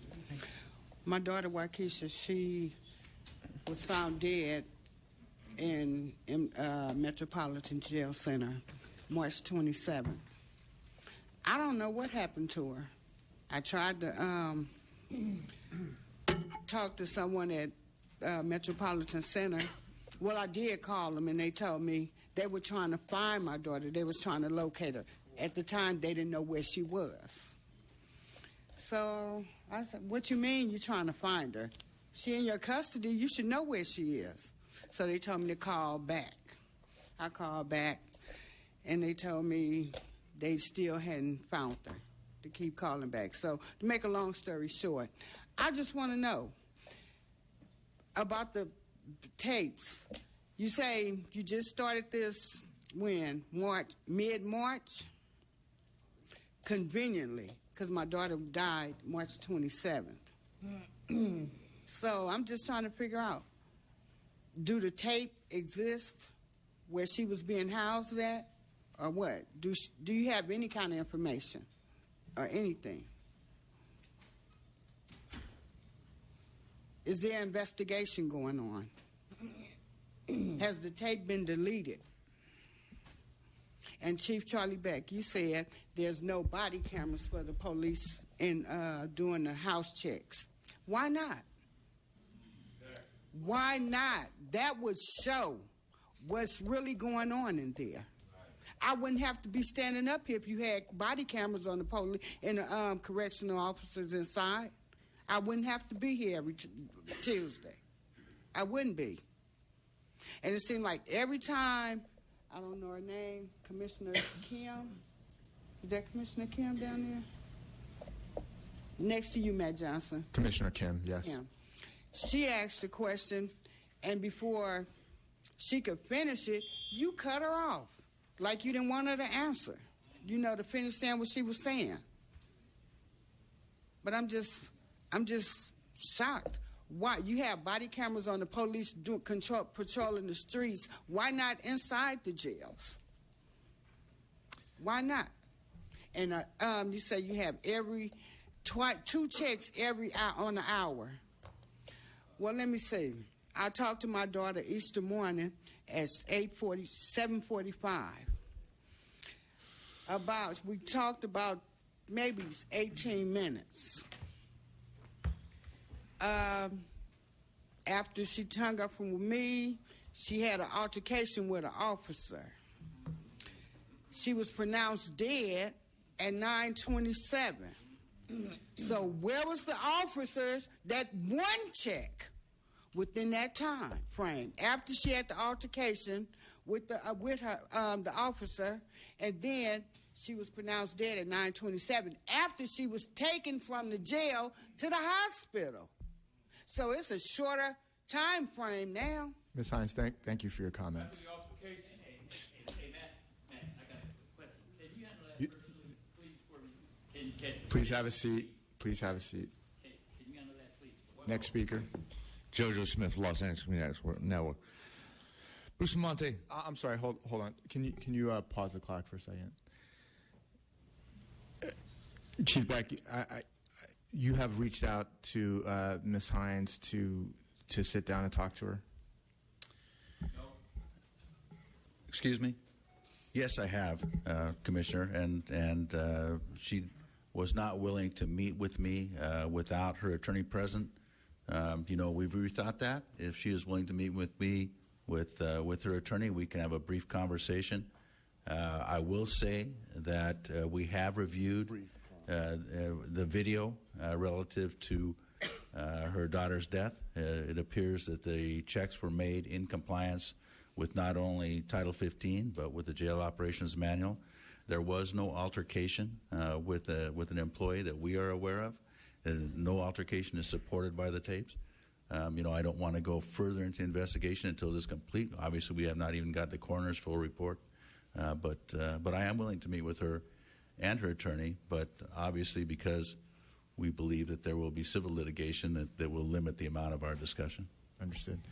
Ms. Hines, I encourage you to take the chief up on his offer for you and your attorney to meet with him, and hopefully you can get some answers and some closure. And I think Commander Malinowski is in the back, and if Ms. Hines wants to give him her contact info, we'll set it up. Ms. Hines, we'll have someone approach you at the end of the meeting to help arrange that. Okay. The next speaker, Next speaker, Jojo. please. Yes, Jojo Smith from the Stop LHP Spine Coalition. Bustamante, you talk about there's nothing of violence in the jails. I've been there.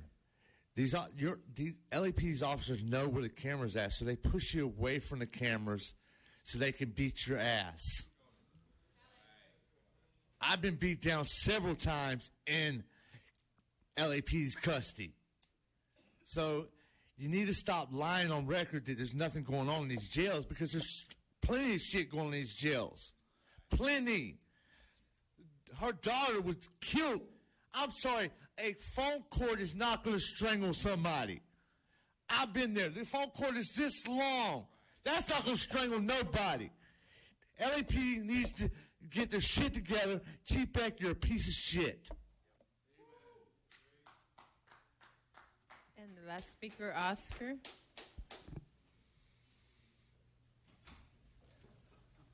Good morning. Good morning. Honorable Mr. Johnson, honorable members of Board of Police Commissioners, ladies and gentlemen, I have just general comment. And first, I would like to say that my heart goes to the mother of Vacacia Wilson. Sorry, forgive me, I mispronounced it, but my heart goes to you. It's a tragedy which it happens to you, to your daughter, and please, you have all my compassion, if I could, to support you and pray for you and your daughter, wherever she is now, whatever you believe in. Secondly, I would like to make observation that after 40 years living in the United States and being American citizens for 38 years, I would like to say this is my first chance to be present in such a wonderful forum when public, yes, my friend, when public can express themselves fully in a different forms. I'm sorry. What I'm saying is that it's wonderful that at this wonderful forum when people can express themselves in any way, theatrical like previous person did, or even swearing at chief of police. If that would happen in Soviet Union when I lived there, or now, even now, you wouldn't see the light for a long time.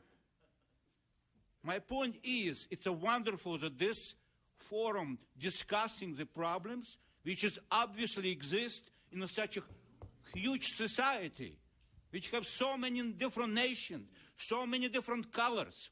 So we have obvious problems which they work on.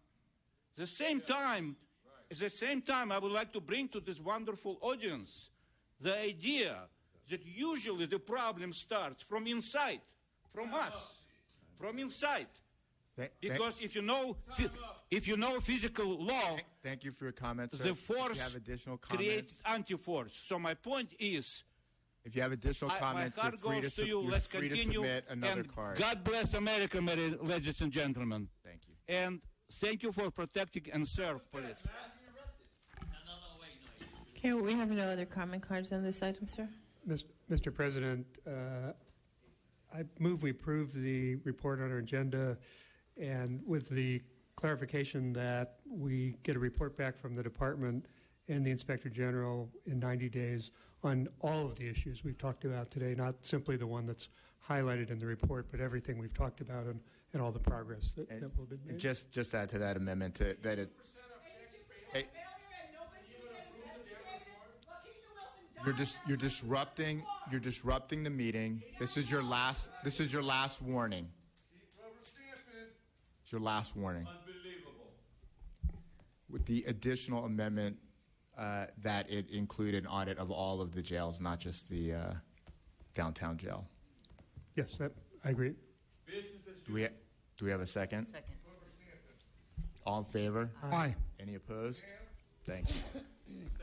Thank you. We're now on item number 4B, Department's report dated June 1st, 2016, relative Thank you. to the policy regarding police contacts with persons experiencing homelessness.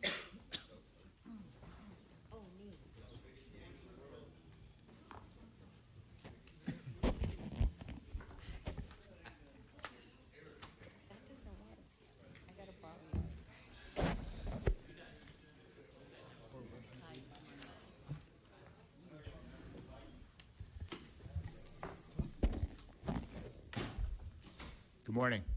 Good morning, sir. So several months ago, we announced the formation of the Homelessness Subcommittee.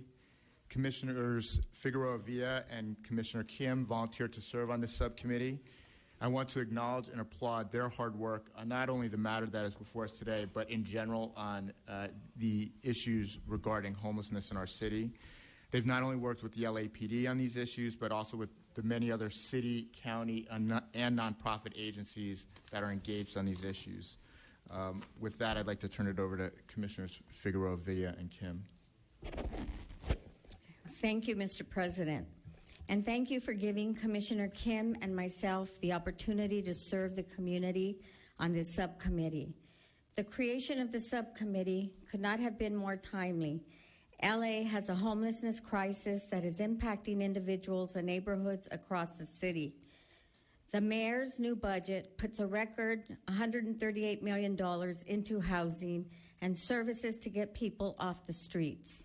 In this light, Commissioner Kim and I have set forth an ambitious agenda for the Commission to ensure that the department's policies and programs are aligned with the city's overall response, and to ensure that they take into account the complex needs of people who are experiencing homelessness. One of our first priorities was to create something for the LAPD that only a handful of law enforcement agencies in the nation have, a department homelessness policy. This policy will provide a balanced, compassionate framework for the LAPD to operate under. It will give officers the guidance they need on how we, as a commission, as a department, and as a city, expect them to engage around the issues. We are pleased to report that after a great deal of work with the mayor's office and the department, the draft policy regarding police contacts with persons experiencing homelessness is before us for discussion today. After our discussion, we recommend opening an additional 7-day public comment period to allow the public to have more time to review the draft policy and send us their input. The draft policy will also be posted on the department's website, www.lapdonline.org. And the public will be able to provide input by email at lapd@lapd.lacity.org or by mail to the Police Administration Building, 100 West 1st Street, Los Angeles, California, 90012. All correspondence should be to the attention of Captain Jeffrey Burt. The subcommittee will review the comments with the mayor's office and department and recommend any changes to the draft. The item will be placed back on the commission's agenda for the June 21st meeting, when the public will have another opportunity to comment on the policy. We have learned from past experience and fully intend to give the public plenty of opportunities for feedback. Here today to present the policy on behalf of the department is Captain Jeff Burt and Commander Todd Chamberlain. At the conclusion of our discussion, we will give the information again for the public to provide input. Thank you, Mr. President, and I believe Commissioner Kim has comments. Thank you. Well, I want to thank President Johnson for the opportunity to learn about this issue from the Commission's perspective. And I want to thank the Mayor's Office, particularly Brian Buckner, for pushing this policy along, and then certainly from the department, Chief Moore, Commander Chamberlain, Captain Burt, have also participated meaningfully in these subcommittee meetings and have provided a lot of valuable input.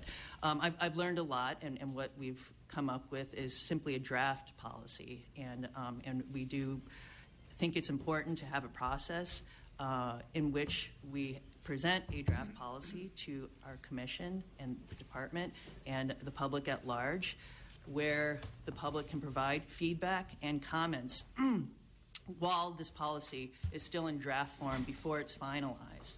I also want to note that this is a policy that is intended to be a broad statement reflecting humanitarian values for how officers should interact with homeless individuals. And so these are sort of policy values that are being presented by the policy, the proposed policy, the draft policy. The process for public comment, which Commissioner Figueroa has outlined, is being implemented from this stage forward to allow for the gathering of all feedback and suggestions from the public for the Commission to consider, and then we can incorporate those ideas, continue to work on the draft, and then present a final policy. Great. Thank you. Thank you very much, Commissioners, and Mr. Chief Beck, thank you as well. Again, this policy is based on compassion, exactly what you spoke about. It's based on compassion for our homeless individuals, and it's also based on compassion for the communities that are impacted by the homeless and how we as an organization can best serve both. When you look at this policy across the board, it reflects, again, what the Commission, City, and what our Chief wanted in here. That is be able to make our officers familiar with and recognize the special needs of people who are involved in homeless communities. And that is one thing that we are trying and striving to do and to make better in this organization. There are some complex issues related to homelessness, and this policy specifically sets out what some of those issues are, and then most importantly, how our personnel and how our officers can best serve those individuals. As you look throughout this document, that's what you will see based in this. Again, it's a philosophy on how our officers, how our department, how we can best serve and deal with the problems and the issues that the homeless have, while at the same time considering the issues and the impact that they have on communities overall. The way it's broken down and how it's documented, if you look at it, it has a definition of homelessness. Again, I think that is incredibly important for our officers to understand, because when you look at homelessness itself, it's not strictly just the individual or the person who is laying out on the sidewalk. They can be in temporary housing, they can be in a vehicle, they can be in an SRO, they could be in a lot of different places in a lot of different ways and yet still considered homeless. And so that's one thing, again, that we really want to do for our officers, is to educate them so that they have a working understanding and a working knowledge of what that looks like, to get them engaged, to get them part of the process. If you look at the policy overall, again, the policy states very consistently that we are here to protect the rights of all individuals. And that goes across the board. Whether it's an individual who's involved in homelessness, those rights do not change. The constitutionality of how our officers function and how they operate does not change. And the ethics that we treat every individual does not change, and that is reflected actually in the policy. That goes specifically if a person who is homeless is a victim of a crime, or if they are a suspect of a crime, or if they have in any way been a witness to a crime. Across the board, that same level of care and concern. Again, unfortunately, with all incidences of individuals, no matter who they are, whether they're the wealthiest or whether they're the poorest, they become involved as a victim of a crime, a witness in a crime, or a suspect in a crime. And we want to ensure that our officers are consistent and there's not immunity for someone just based on their homelessness from crime, just as there's not immunity for someone who has wealth where they get away with crime. But with that consideration in mind, we want to make sure that our officers have a clear understanding of how that contact should go, what the work could be. And again, this is a very, very high philosophy more than it is the nuts and bolts. Additional orders will come out as time goes on. But again, this is making our officers familiar with the issues related to homelessness. If you look at also the housing status, it talks specifically about detention and the fact that individuals' homeless status or lack of a home is not a specific reason strictly for contact regarding their status or law enforcement contact. And that is based on throughout the policy. Also, the special considerations at the very end of the policy, it talks specifically about dealing with the identification process. Homelessness is not a means for officers to strictly come up and ask for identification. But it also details specifically how a lot of mental health issues are involved in our homeless population, a lot of other issues as far as communication, how the officers can ask for identification or work with identification through that gamut of issues that arise within the homeless community. Again, when you look at this, the foundation, the base of this, again, is all about service. It's about service to individuals who are in a very unique, a very complex situation. And it's about service that's not compromising the individual, not compromising this department, not compromising the individual officers, or compromising the service to the neighborhoods that are impacted by these individuals. And that's how this is framed out. Again, I think the important thing about this is that this was a collaborative effort, and that is reflected also in the policy, is that collaboration has to be there from other entities, both in and outside of the organization, to ensure that we are giving the best service to homeless and to the communities that they are involved in. And also, when you look at this special order, it basically details, again, how we as an organization are refamiliarizing our officers and our personnel to deal with this complex situation in an ethical, a constitutional, and an honorable fashion. And I think that the biggest part about this is in the draft phase right now. But the email that the site that you read out, the one that's on the front of our document, that's again what we're trying to do. We want to have that input. We want to have additional information. This is only a draft at this point. This has been a document that's been a living document. It's been getting a lot of different feedback, different information exchanged. And we want that information exchanged because we want this to be an incredibly transparent document that's going to be of service to everybody in the city of Los Angeles. And with that, I'll pass it off to Jeff. If you have any additional information you'd like to throw out. Just with regard to the policy itself, a couple acknowledgments. I want to thank both Chief Beck and the Police Commission, particularly the subcommittee, Mr. T-Fank, for allowing me to be a part of this process, and recognize that in the strategic plan set forth, this was one of the department's goals last year, was to develop, obviously with input and insight and with the Police Commission, a policy on homelessness. So this is something that is absolutely tantamount to the very function of policing, that we protect the people and help the people and serve the people that are most vulnerable and maybe most unable to help themselves. And I think really this overarching policy that we end with the two words, compassion and empathy, are that is the point of this order. So I thank you very much for all of your assistance and guidance and driving in this. Thank you for your hard work on it. Any commissioner questions on this or comments? I have one. I think that, I know for a fact that mainstream philanthropy in Los Angeles cares very much about this issue, and so do a number of service providers, because LAPD can't be a service provider at the same level that a number of these service providers are. And certainly we don't have the resources. We don't have the resources that mainstream philanthropy has. And I think what I'd like to do, I'm going to take this draft policy and get it into the mainstream philanthropy groups and see what kind of input there is. And also, I think what this also will bring up for them is the need for some specific things for them to focus on, which can also be helpful to the department. So I want to congratulate all who've worked on this so far, and I think that there are a number of ways to get to solutions here, and I think that mainstream philanthropy should be involved.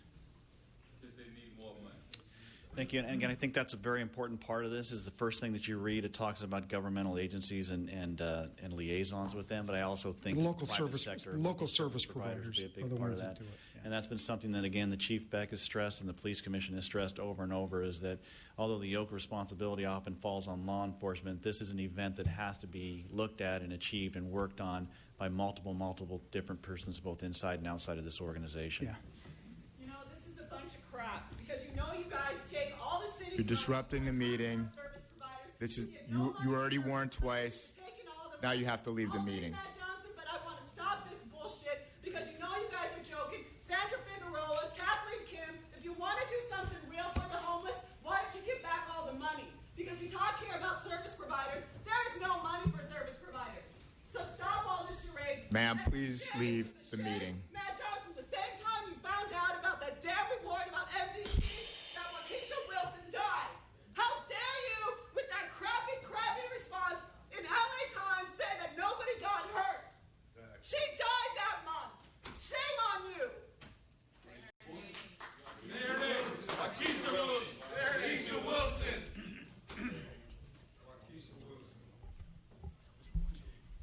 Any other questions or comments? No. Thank you. Oh, I don't. I'm sorry. Thank you very much. We need a Do we motion have- for approval? Well, we have to. Do we have any comment on this? We item? have 9 comment cards here. Okay, please call the comments. We have Prentice Jenkins, General Jeff, Mr. Herman, Ted Hayes.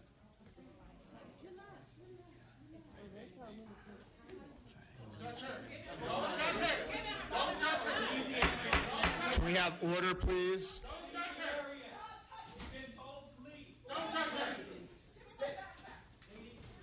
Can we have order, please? Please take your seats. Please take your seats.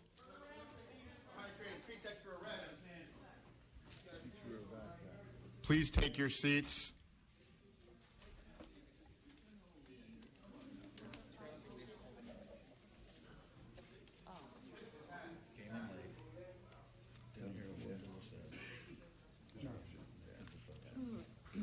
I need everybody to take their seats.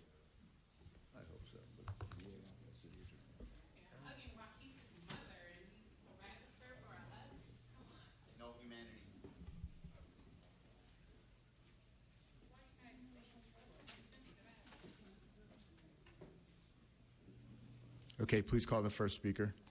Prentice Jenkins.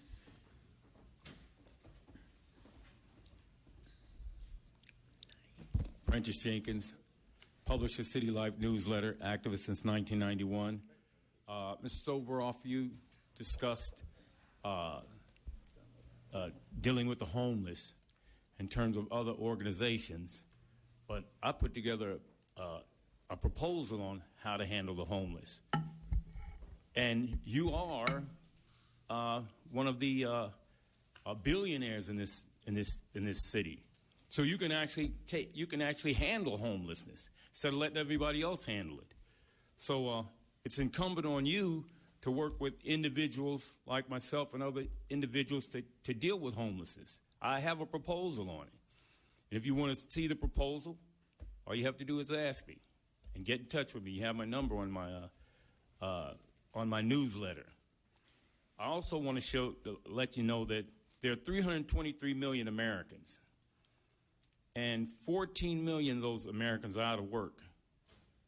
And there are only 5 million jobs. So if there are 5 million jobs, there are 134 million structures in the United States, houses. And of that 134 million, 42 million people rent, and 63 million people own their homes. The average price of a new home is $292,000, and the average price of an existing home is $214,000. They've foreclosed on $907,000, and the median asking price for rent on an apartment is $1,250. What does that mean, folks? Some people are not going to have a house. There are 323 million Americans and only 134 million homes. Someone's not going to have a house. You know, a wise man once said, the poor you're going to always have with you. The homeless you'll always have with you. Jesus said that. General Jeff, followed by Mr. Herman and Tut Hayes. Thank you. This is an incomplete report, an incomplete policy, incomplete draft. It doesn't make sense why there is a motion to approve something that is up for a 7-day review. It's incomplete. This needs to be tabled until a more definitive policy and report can actually be presented. This just doesn't. All we're doing is moving it forward to go to the 7-day review period for people like yourself to have an opportunity to comment on it. We'll come back before the board and after everyone has had an opportunity to look at all of the comments that come in regarding the matter. Thank you for that clarification. We're not approving the policy. Okay, thank you for that clarification. And so I hope that while we the people have not been able to review the policy as of yet, we hope that incidents such as when we talk about homelessness, hopefully it won't be smart team, smart team, smart team. Hopefully it'll be a little more detailed than that, specifically in regards to Brother Africa. That video went viral. And there's a lot of different perspectives on that. And this very commission found that the department was in the numerous tactical errors. So we hope that will be something that will be addressed. Also, right down the street from their brother Akano, who LAPD SWAT shot him off of a billboard, and he died. We still don't have any kind of a follow-up to that in terms of, but surely the department was out of procedure on that. And so there are numerous instances that we the people can actually offer, and so that 7-day review is going to be vital, and we hope that we're allowed to actually have the input necessary to make this document something that has teeth, that the department will actually live up to and honor, and we hope that this commission will also withhold its approval of the policy until there's actually some type of attachments to it or protections that guarantee that the department will be held accountable accordingly. Thank you. Thank you. Mr. Herman, he's not present. Tut Hayes, followed by Eddie H. Jojo Smith.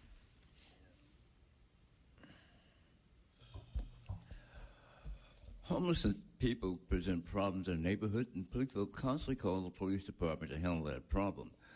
I hope the officers have been apprised to the fact that there are no longer any vagrancy statutes on the book, because the way we treated vagrants back in the day, it seemed at one time in L.A., if you did not have a key to an apartment or a hotel and not enough money to purchase room for a night, you were a vagrant. But the fact was, even though you could be charged, convicted, and confined for vagrancy, as soon as you left the jail, you were still a vagrant. So the cycle going back and forth. Now, we hope that the officers have been apprised of the history of vagrancy to give an idea of how we formerly treated people who had no means of accommodation. We did that. We made people go back to jail over and over again because they had no house keys, no hotel keys, and no money to provide that for themselves. But there's still loitering on the statute. There's still panhandling on the statute. And officers might be called to deal with loiterers and panhandlers. That's what they need to be trained on, how to handle that. And if they're homeless and there are no toilet facilities, how does that negative impact on the community? Called in by a homeowner, called in by apartment owners, that someone is simply violating our community. Those are the kind of things we need to see in this report, not this nonsense, not this sympathy, not just empathy. We don't need that. We need to know how officers are going to respond to complaints from the citizenry about homeless. People hate homeless people, and they want the police to respond in the same manner. So that's what your report should deal with, how to respond to complaints by the citizenry about homeless people in their area. Betty H. Eddie H., Los Angeles Community Action Network. In a meeting myself and several other members of the LA CAN had with the mayor on July the 29th of last year, I stated to the mayor that there's not now, nor there has there ever been, a clear articulation of a comprehensive strategy concerning homelessness. And that clear articulation has still not been put forward. But one thing I can tell you, the only strategy that has ever been placed forward is a strategy of criminalization by the LAPD, a strategy that goes forth even today in the form of 5611. And I heard the officer say earlier that it is not a mission creep, which it basically is, to involve themselves in arresting individuals who might have outstanding warrants for nothing more than just jaywalking. We understand what's going on, that the criminalization of the homeless continues to be big business. It is a multi-billion-dollar business, and we understand that. We understand also that compassion and caring is not synonymous with the LAPD, but criminalization is. It always has been, and it always will continue to be. So we need to stop, cease, and desist with this compassion bullshit, because it's not what you guys do. You guys criminalize, you guys murder, you guys kill, you guys discriminate against on a day-to-day basis. We have done extensive work in the area of homelessness, and we continue to do so. So if you want to know what needs to be done about homelessness, maybe sometimes you need to sit down and talk with us and get some ideas about how to address this very serious issue. We say that house keys and not handcuffs is the ultimate goal. No more criminalization of the homeless. And to you, Mayor, one that does not even understand the complexities, not just of the homeless, but of your own police department, as the LA Times and also the Downtown News has so eloquently stated. But for you to say today that compassion is the order of the day is a far, far reach from the truth. Thank you. The next speaker, Hamid Khan. You start my time over? It's Hamid Khan is the next speaker. No, it's JoJo Smith. I didn't call your name yet. Yeah, you did. You did call my name. Okay, then go ahead, sir. So thank you. JoJo Smith with Los Angeles Community Action Network. We want to keep creating policies. We look back at SEI. In the first month, 13,000 people were arrested. They said SEI was going to be created to get the out coming in, preying on. But it was really a way to sweep the streets. 13,000 homeless people were arrested for sitting on the sidewalk. For sitting on the sidewalk. For having their chin up. We know what these policies are.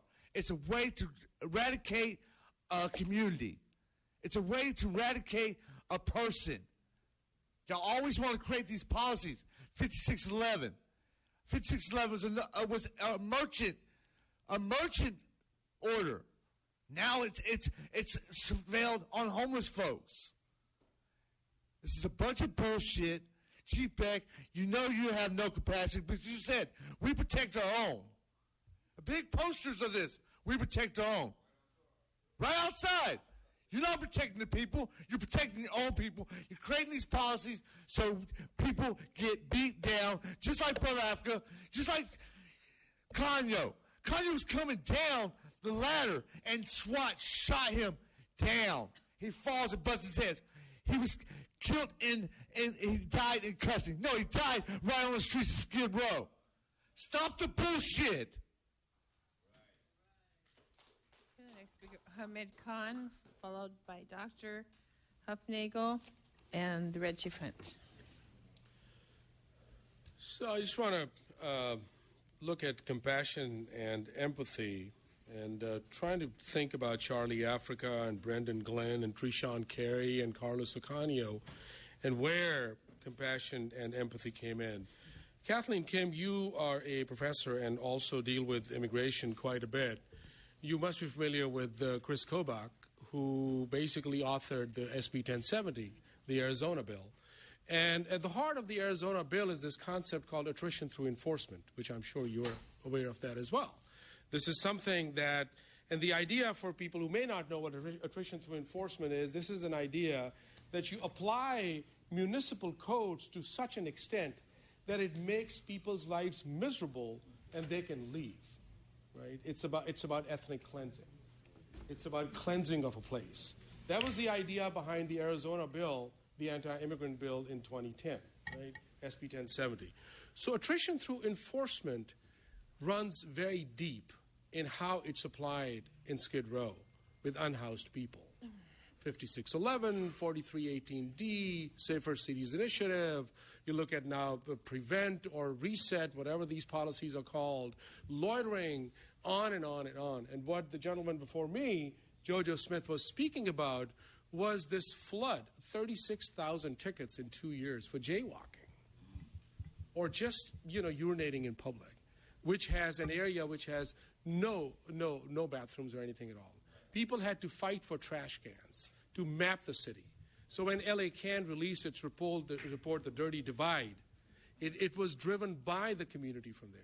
So if you're really serious about it, you have to, as a law professor and somebody who deals with that, think very seriously about attrition through enforcement, because that is what is happening. People's lives are being made so miserable, so they are forced to leave. But the cycle of violence continues. So this compassion and empathy is about command and control. That's what it is. Dr. Hufnagel.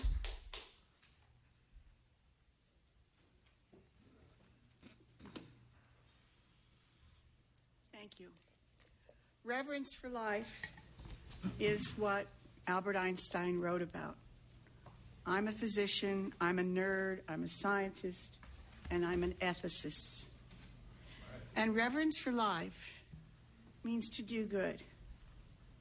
Evil comes from not even caring about life. When you're faced with complex issues, you need complex dissection of those issues to find out what is going on actually in the mind of people. The police department needs the money from wherever they can get it in order to reorganize the thinking that goes into these issues. We need to have a difference between myth and belief about homelessness and the reality of homelessness. I'm asking for a task force on bank crimes. How many crimes happen to these people who are homeless and go down and down and down? The police needs to be educated as to the psychology of these issues. They need to learn how are they going to grow and become better people too and do good. We all need education, and we don't get it. We get the Kardashians on TV, and we're so drugged in 1984 kind of George Orwell world that we need help. So I'd ask the police commission to do a task force on bank crimes. And when you're doing this, bring in psychologists, have in-service for the police, learn the difference between myth and belief and what facts are. We need to all change, and we can only do that by having reverence for life and working very, very hard. We have a very difficult path. Thank you. The Red Chief Hunt. Good evening. The Red Chief Hunt on the record. What I just listened to was 13,000 people being arrested for being homeless. That's part of Eric Garcetti's fucked up plan because he's a fucked up mayor. And I'm going to tell you why. Anytime that Chief Beck comes out and say, we want to build more jails than jobs, there's something fucked up about that. He want to arrest the people up under the bridge at San Pedro for living up under the bridge. He don't want to go out and get them jobs. And this is the difference between the homelessness. Now, when I go down there and kick it with them, I go down there and be one of them. So I know how difficult it is for them. Instead of creating their own format and their own platform, we try to arrest them, which is bullshit. It's just costing the system more money. So you arrest more people, so you ask the federal government for more money. And that's how it works. This is how you guys run this bullshit. And this is why Mayor Eric Garcetti is getting C's and D's on this report. Because he doesn't understand the process of helping the homeless people. You don't fuck with working people that are selling hot dogs on the cart. That's just fucked up. You don't fuck with the homeless people like that. You get them designated areas. I have a 10-point plan that'll clear the whole shit up. But do you listen? No, because you guys think with these suit and ties, you guys can go down there and write all this bullshit. And that's what it is, bullshit bureaucracy. You know, and you guys will never know because you guys never go down there and be one of them. If I were you, this is what Dr. Herschel Swinger taught me, how to run the city of Los Angeles. If I were you, and this is what all you guys forget, because you guys go home to a plush house and all this bullshit. You guys never know how they feel. If I were you. That's Dr. Herschel Swinger. And we have no other cards, sir. So I have a motion to approve the department's report. Move to approve the report. Second. All in favor? Aye. Any opposed?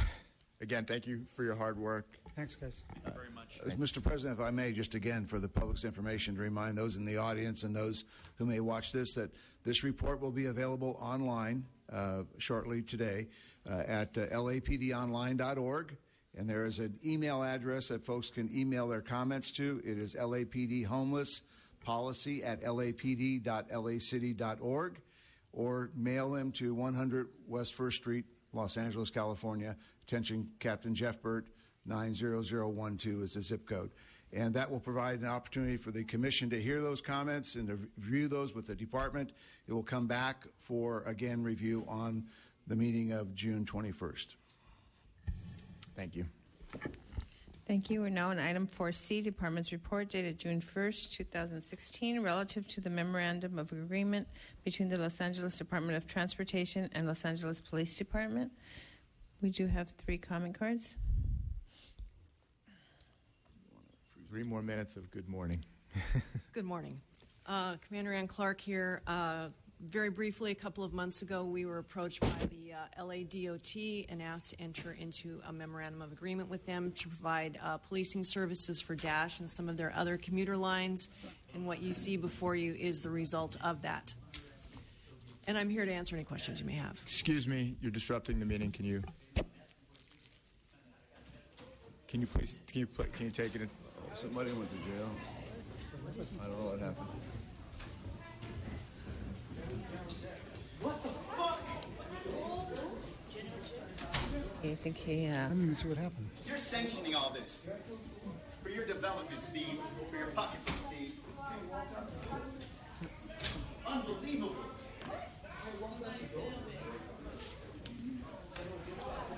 Can everybody that's remaining in here please take a seat? We're going to continue the meeting. What's going on, Matt Johnson?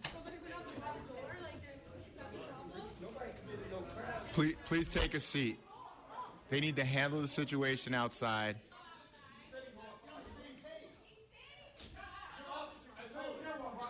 They need to be retrained. Matt Johnson, they need to be retrained.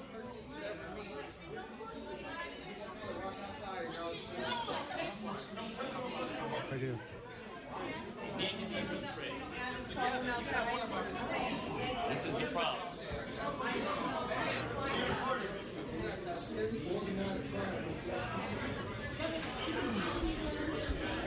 You're going to make me sit down. I've been standing up all evening.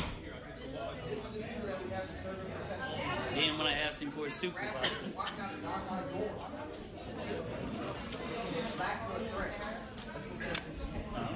I want to tell him to mind my own business.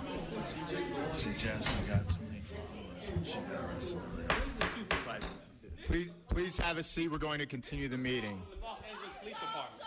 You're disrupting the meeting. You need to have a seat, sir. Sir, you need to have a seat right now. It's your last warning. And what are you going to do? What you going to do? I'm going to throw you out of the meeting. What the meeting's in recess, right? No, the meeting is not in recess. You got a community member back there arrested. We're not in recess? You are the Not in police recess. commissioners. At least investigate that. Why are they arresting someone? Why do they keep putting This hands is your on them? legacy, Matt Johnson. Why you keep arresting people out of a police commission Jamie meeting? Garcia was walking Come out of on. That's ridiculous. I need everybody to take a seat. We are going to continue the meeting. If you do not take a seat, you're going to be asked to leave. For those people that do not take a seat are going to be asked to leave. This is your last warning. You can either have a seat or you can leave. To leave because you arrest them and then you lock everybody else in so they can't see what's happening. Ma'am, you now need to leave. I've given you multiple warnings. I'm not going nowhere. Yes, you are. No, I'm not. Let's just take a recess and let them further.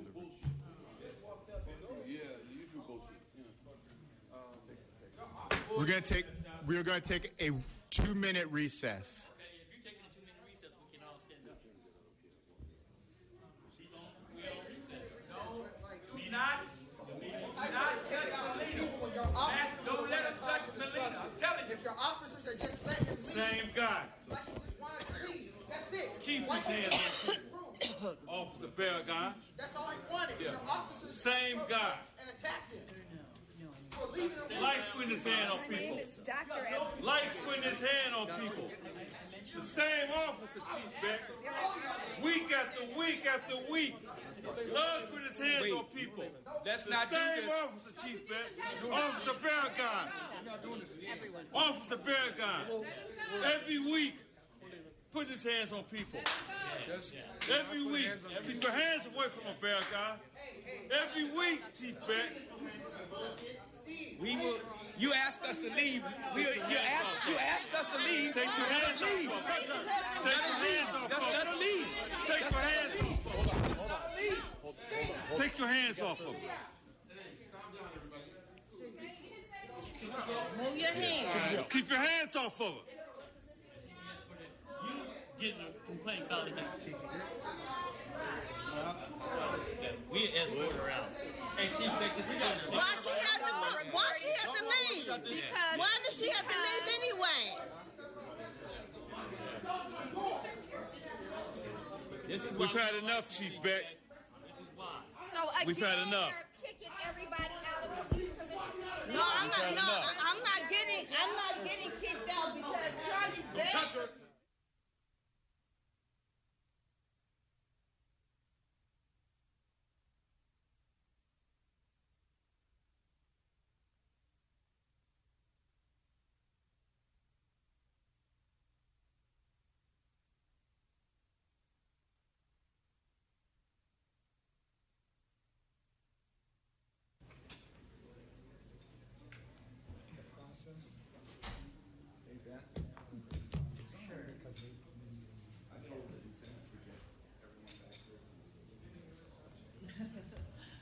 But thanks for.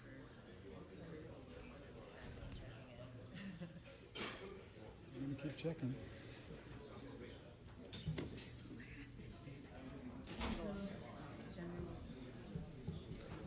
Gee, you're sure controversial. Who knew? All you said is good morning. Yeah, exactly. That's what I. I would have done the same thing. That's. First of all, they're all wired up to the.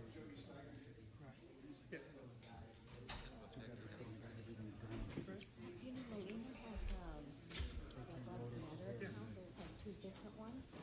They have over $40,000, and she controls it. And you know how they have the person.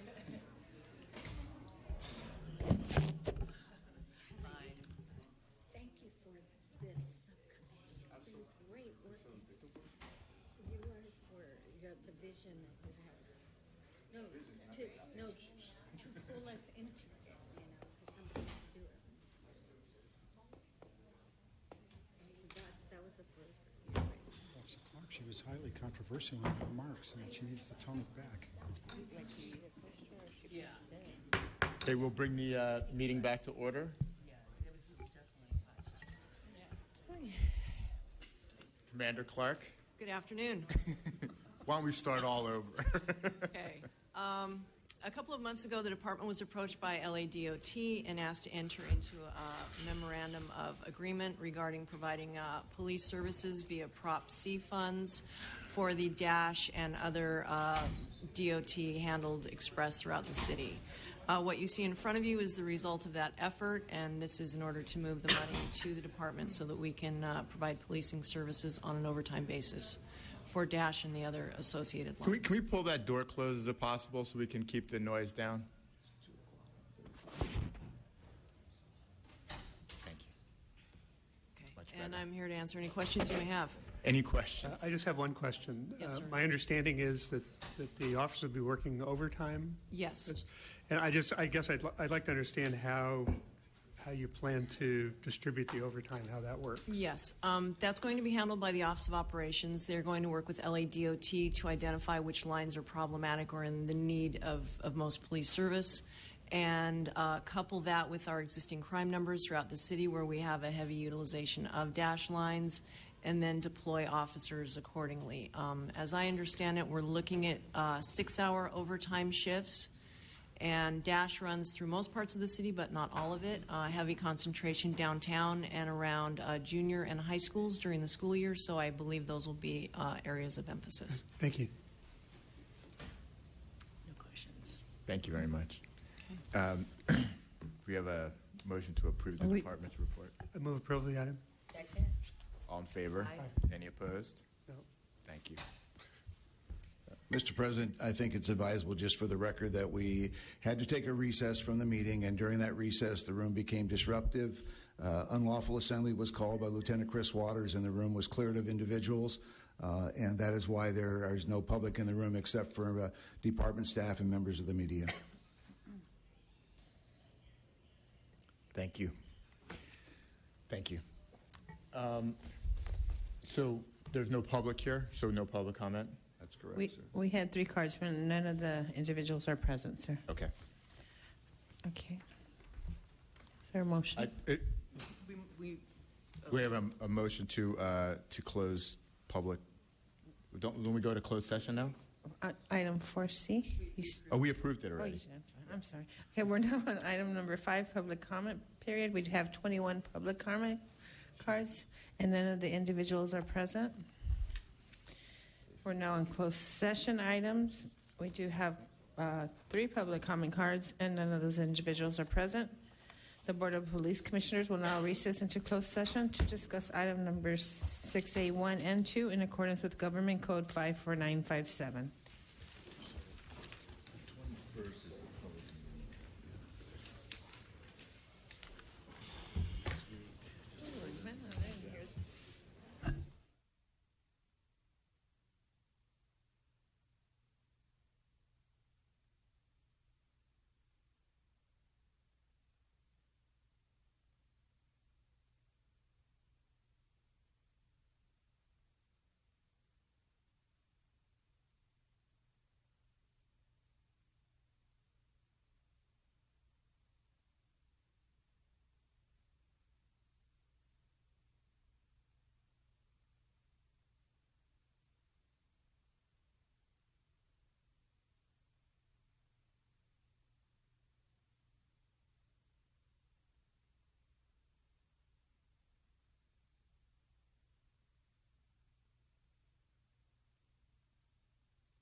No.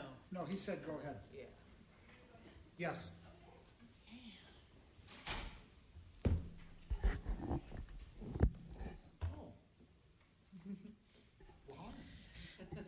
The Board of Police Commissioners has concluded its work in closed session. We are back in open session. In closed session, item number 6A1 was discussed, and the Chief's recommendations were unanimously adopted. In closed session, item number 6A2 was discussed, and the Chief's recommendations were unanimously adopted. Mr. Vice President, is there a motion to adjourn? Motion to adjourn, second. All in favor? Aye. Meeting adjourned. Thank you. This is Koreatown. My name is Kwang Bae Kim. You watch LA City View, Channel 35. Our city, our channel.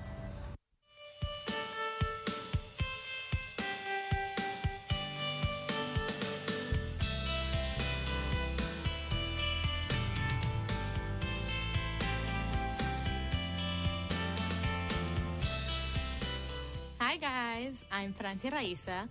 Most of you might know me as Adrian Lee from The Secret Life of the American Teenager. Hey. So,